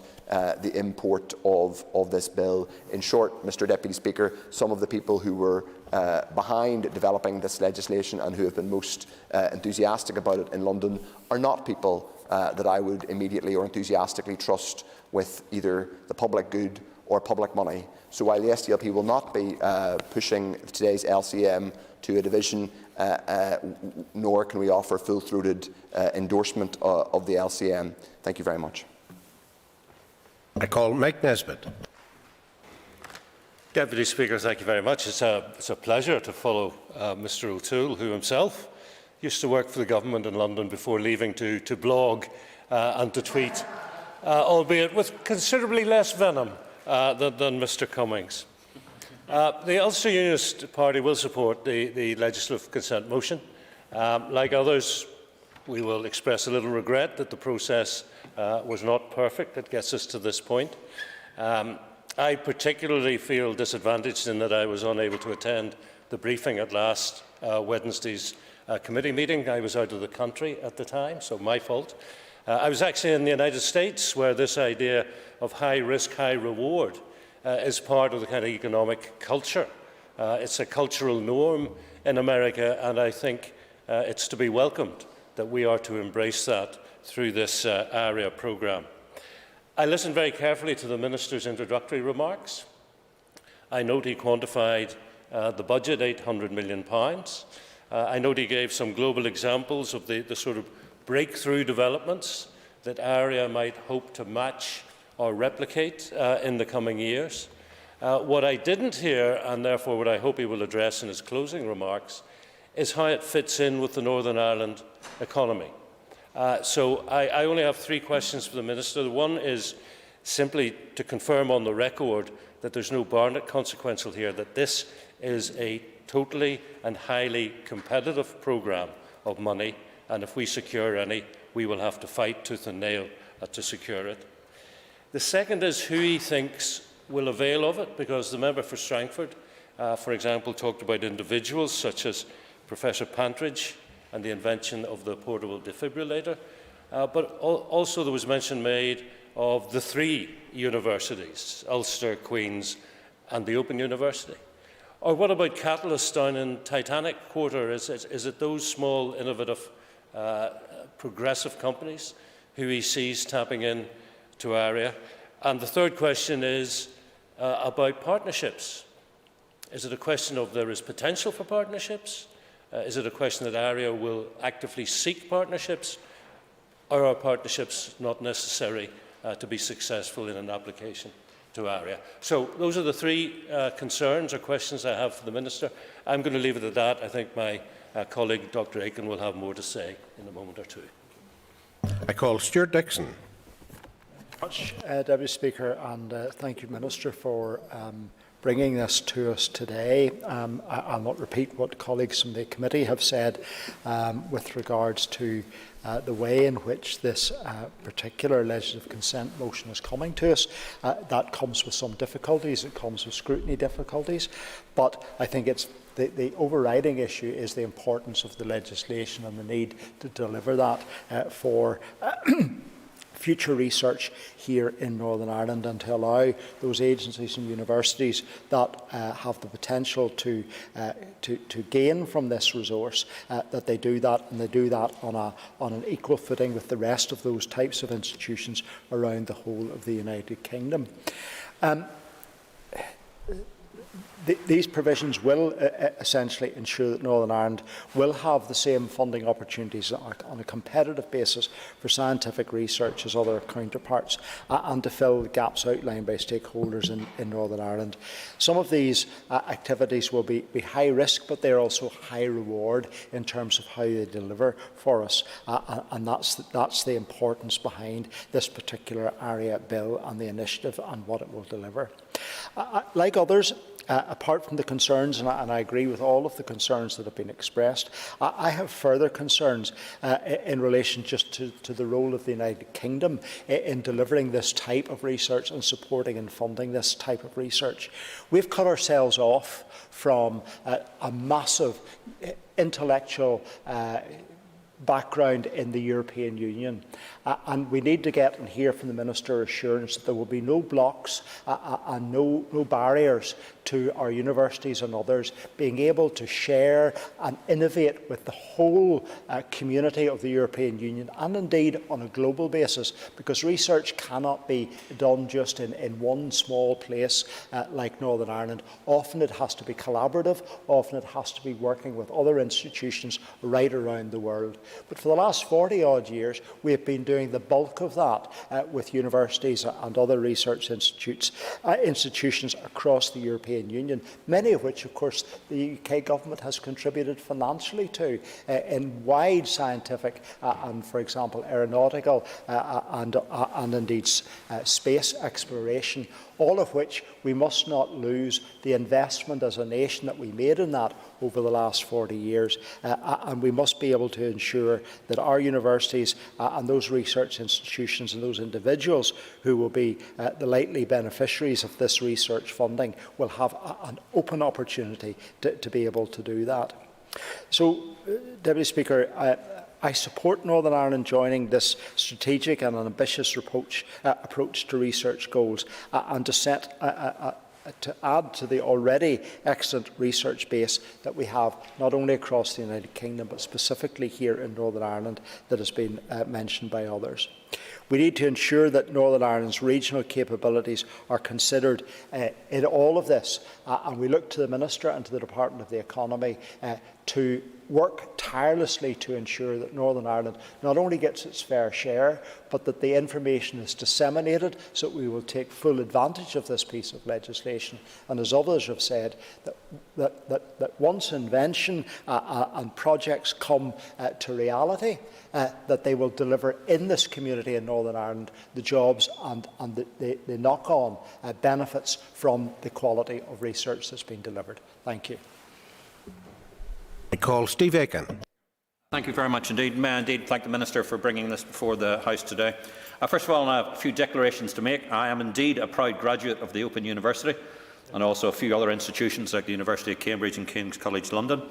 I'm also the chair of the all-party group on STEM, which I think is important to what we do, and I welcome the Vice Chair being here as well and the importance that we have of that. And I've also been the ex-chief executive of a major university in Dublin. And I think the appropriateness of this is how do we in Northern Ireland get leverage from what has been a massive transformational change in the approach to research and development across our nation. The point is very clear that the United Kingdom is increasing its investment in R&D from about 1.8% of GDP to 2.4%. That means we'll be spending somewhere in the region, if I get my sums right, somewhere in the region of about up to about 14.6 billion in research and development. That is a significant sum for any nation to be investing in research and development. But my concern, Minister, and this is one of the questions I want to ask to you, is bearing in mind part of your remit is our universities here in Northern Ireland. How do we ensure that our universities get a fair share of that chunk? Because this is transformational for what we need to do. The fact that it will be in areas like AI, in quantum mechanics, it will be in areas to do with novel research materials, in the life sciences and the genomic projects and the rest of it. These are all areas that are, quite frankly, centred on 3 major universities: Imperial College, Oxford University and the University of Cambridge. Those places, Minister, will suck in billions of R&D unless we can create the infrastructure and the ecosystem here in Northern Ireland for our higher education to be able to link into it. Certainly. Intriguing what the member said, and I agree with him actually about our R&D. Would he agree that our unique position at the crossroads of EU single market, at least for goods, and also the UK market, the fact that we have a unique relationship both with, yes, the rest of the UK, but also the European Union, means that we are potentially in a unique position. If we can maximise the interpretation of our post-Brexit arrangement, we could be participating in not just, for example, UK decarbonisation targets, but also some of the pan-European Green Deal research funding. Indeed, for the member's question, and of course the member knows as well as I do that international cooperation is absolutely vital. But it's not just with the European Union, it's with the other significant universities across the world, particularly in the United States, in Canada, in Australia, in Singapore, and indeed in India, areas that are all now leading. They are global aspects of it. And the one thing about the United Kingdom investing significantly in research and development, it is now making it becoming a partner of choice. Indeed, things like CERN rely a lot on the primary science that has been done within the United Kingdom to be able to do that. But to go back to my point about the Minister, about how we get to the point where we create the necessary infrastructure, things like, Minister, what we need to be able to be building at Global Point, where we build a tech and innovation hub as part of the city deals. If we look at the number of city deals that the universities are involved with, or they're in the research and development area, those need to be properly resourced. We have to build it before we can attract more funding. And it's not just a question of building the infrastructure, it's also making Northern Ireland the kind of place where graduates and postgraduates want to come and remain, to bring their families here and to be able to create that as well. And to do that, we need to be able to make sure that we properly fund PhD research. We need to be able to properly fund cutting-edge research. There's many things we've been talking about, Mr. Deputy Speaker, about the need to fail, and it's the expression of the start-up nation. You need to be able to go out and try these things to see what happens. The people didn't even know what graphene was for when they invented it, but it's now transforming everything from sort of power storage facilities to new novel methods of dealing with medical issues to do as well. So, Minister, first of all, we need to properly invest in the structure to be able to go out and make sure we get more than our fair share of this. Our ambition should not be to get a Northern Ireland proportion as some form of Barnett consequential of the monies available, sort of like 2.8 or 3.8%. I want us to be bold and ambitious. I want us to go out there and fight for 10% or even more of that research and development funds. But to do that, the executive and your department are going to have to put the investment and the structure in to make that happen. We need to make sure our universities get round to it and become partners to be able to do this. But it must be a partnership across this whole piece if we're trying to achieve this. I would love, Minister, or whoever comes after you during the next Assembly, somebody to come in here and say we have secured $1 billion, $2 billion, $3 billion of this long-term research funding.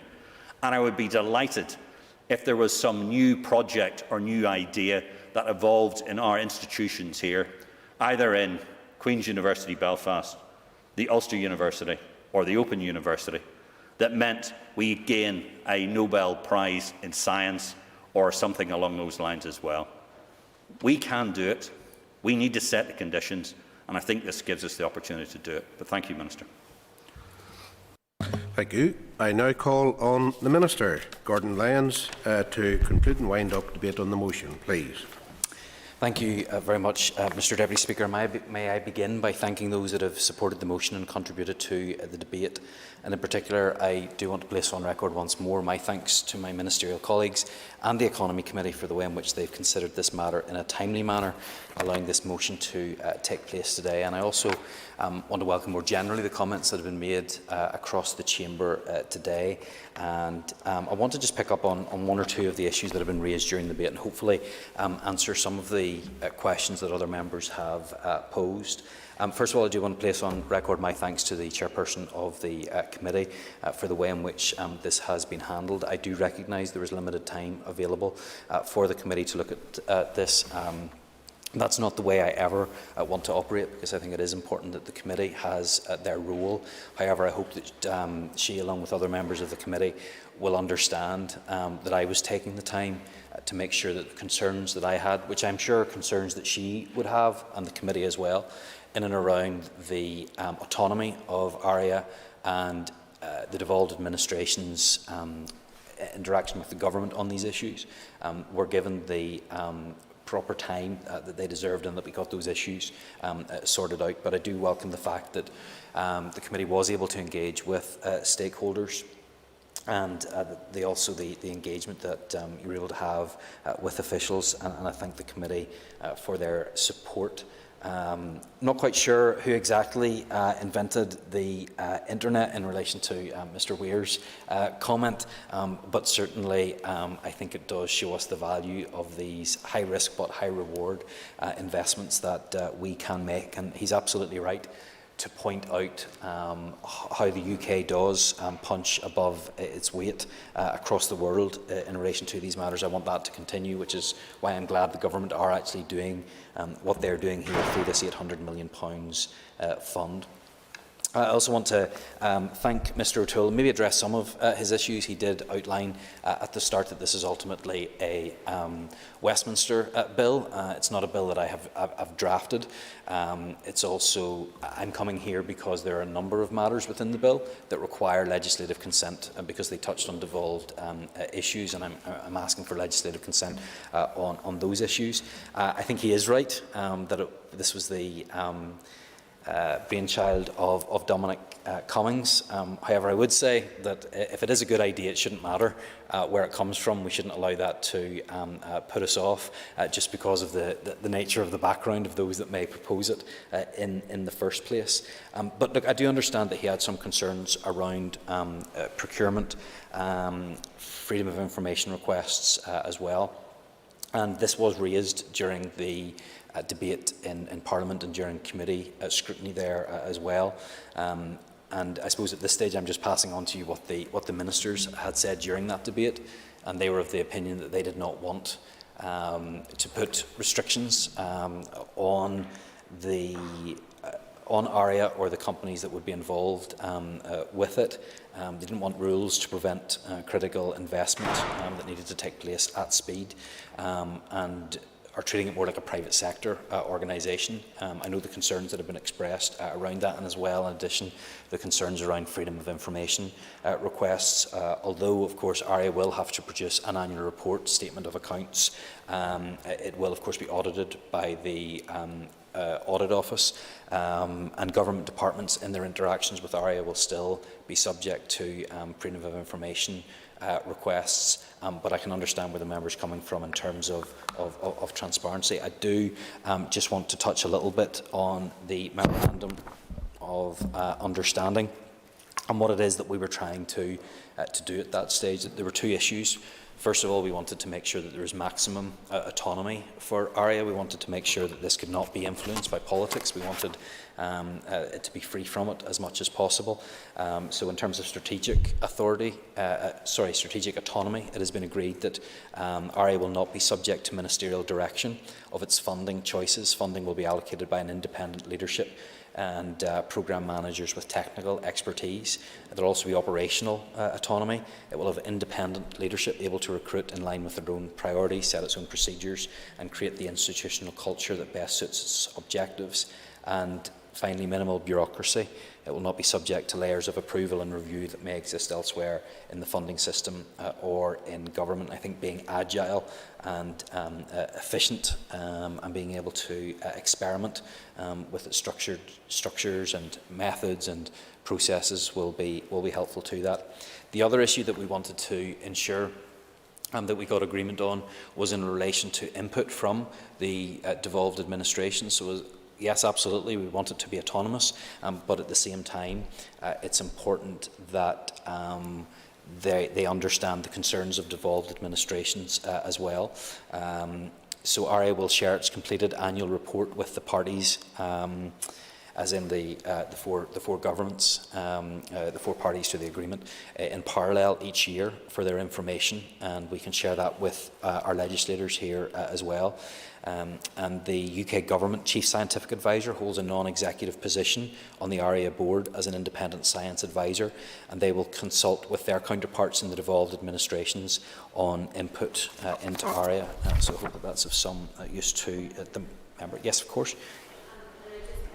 To ask the Minister the question, this is actually an advance in terms of input for us here in the North into the operations, or not the operations per se, but the priorities or the structures, yes, of the ARIA, of ARIA, compared to what is already in place for the research councils, for example, where it is actually reserved from the 1998 Act, so that we have no input per se in the Research Council and how that funding is prioritised. Yes, which is, I hope that the member can see how us taking that little bit more time with the government to make sure that the voice of the devolved administrations was heard was worthwhile, and although it may have infringed upon the time for the committee to have scrutinised this bill, I think it has been a useful use of our time, and we're able to have that additional scrutiny, which is important. Mike Nesbitt asked a number of questions. First of all, how this fits into the Northern Ireland economy. The member will be well versed by now in the contents of our 10x economic vision for Northern Ireland over the next decade. And of course, innovation is at the core of that, and research and development is an important part of that also. So I think it ties in very well with our direction of travel and where it is that we want to be. He talked about Barnett consequentials. It's not going to be the case that it's going to be a Barnett consequential, because this is going to be all of the UK agency with its own budget. Of course, I do expect there to be benefit for Northern Ireland, and I think that we need to make sure that we are engaging with universities and with local businesses here as well, to make sure that they're aware of it. We don't have as many larger businesses in Northern Ireland compared to the rest of the UK, and it's important that they are aware of the ability to draw down funding and to apply for it as well. And my department will be working to make sure that we can make sure that people are aware of ARIA, what it can do and how it might be able to help them. We have a good success rate in regards to applications to existing funding options. It's in around the average for the wider UK, but Northern Ireland companies don't apply as much as in other regions, and that is something that I certainly want to change, to not only have a good success rate, but have those companies applying in the first place. He then had a question in relation to partnerships, and absolutely, partnerships will be key, and I think that this will allow partnerships to develop. I don't think there's any barrier here to partnerships, and that brings me on to the next comments that were made by Stuart Dixon. It's absolutely the case that collaboration with other institutions should be allowed to happen. I don't believe that our exit from the European Union should prevent that from taking place, in the same way that it doesn't prevent us from engaging businesses working together elsewhere, and universities working with each other elsewhere as well. In fact, just a few weeks ago I was in Dubai, and one of the reasons why I was there was to see the partnership approach that has been developed between a university there and Queen's University in Belfast. And I think the way in which ARIA has been set up, there is that flexibility in it, and I think that should remain, and it's important that that happens. Steve Aiken, I think I've covered some of the points that he has made, but I want to touch on one issue in particular, which is really important, that he touched upon was investment. And he's made a call of me today and a demand on the department to make sure that we invest properly in higher education. That's something that I am fully supportive of, not just because this is my department and I want to make sure that I have the funding for it, but I think that the funding of higher and indeed further education can impact so much on the other things that we want to do in this chamber and as an executive. Robin Swan was in here before me. He's the Minister for Health, but it's not his department alone that will ensure that we can have improved health outcomes. That's why we need to make sure that we have funding for research and development, because it's that funding for research and development that will give us the new technologies and the new treatments that mean that we can help our people get better and take pressure off the health budget in the longer term. If we have additional jobs, it's going to create a better health outcome for people. So it impacts on everything that we do. And there are obviously budget discussions that are ongoing at this moment in time. He will be aware of the pressure on other budgets within the executive. So I'm delighted to have his support as I seek to get more funding for not just higher education, but research and development and this sort of issue more generally, because it is so important. So I do appreciate the positive manner in which people have contributed to this debate. I welcome the opportunity that will exist for Northern Ireland through ARIA and the fantastic potential that we have as a result of it. And therefore, Mr Deputy Speaker, I commend the motion to the House.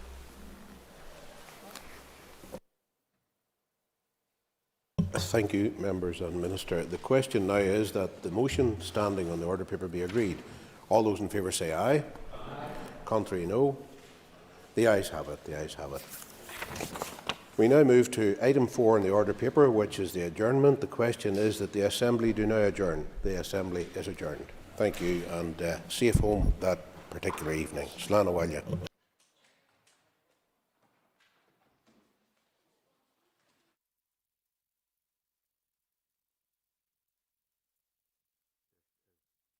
Assembly Plenary, Programme signed.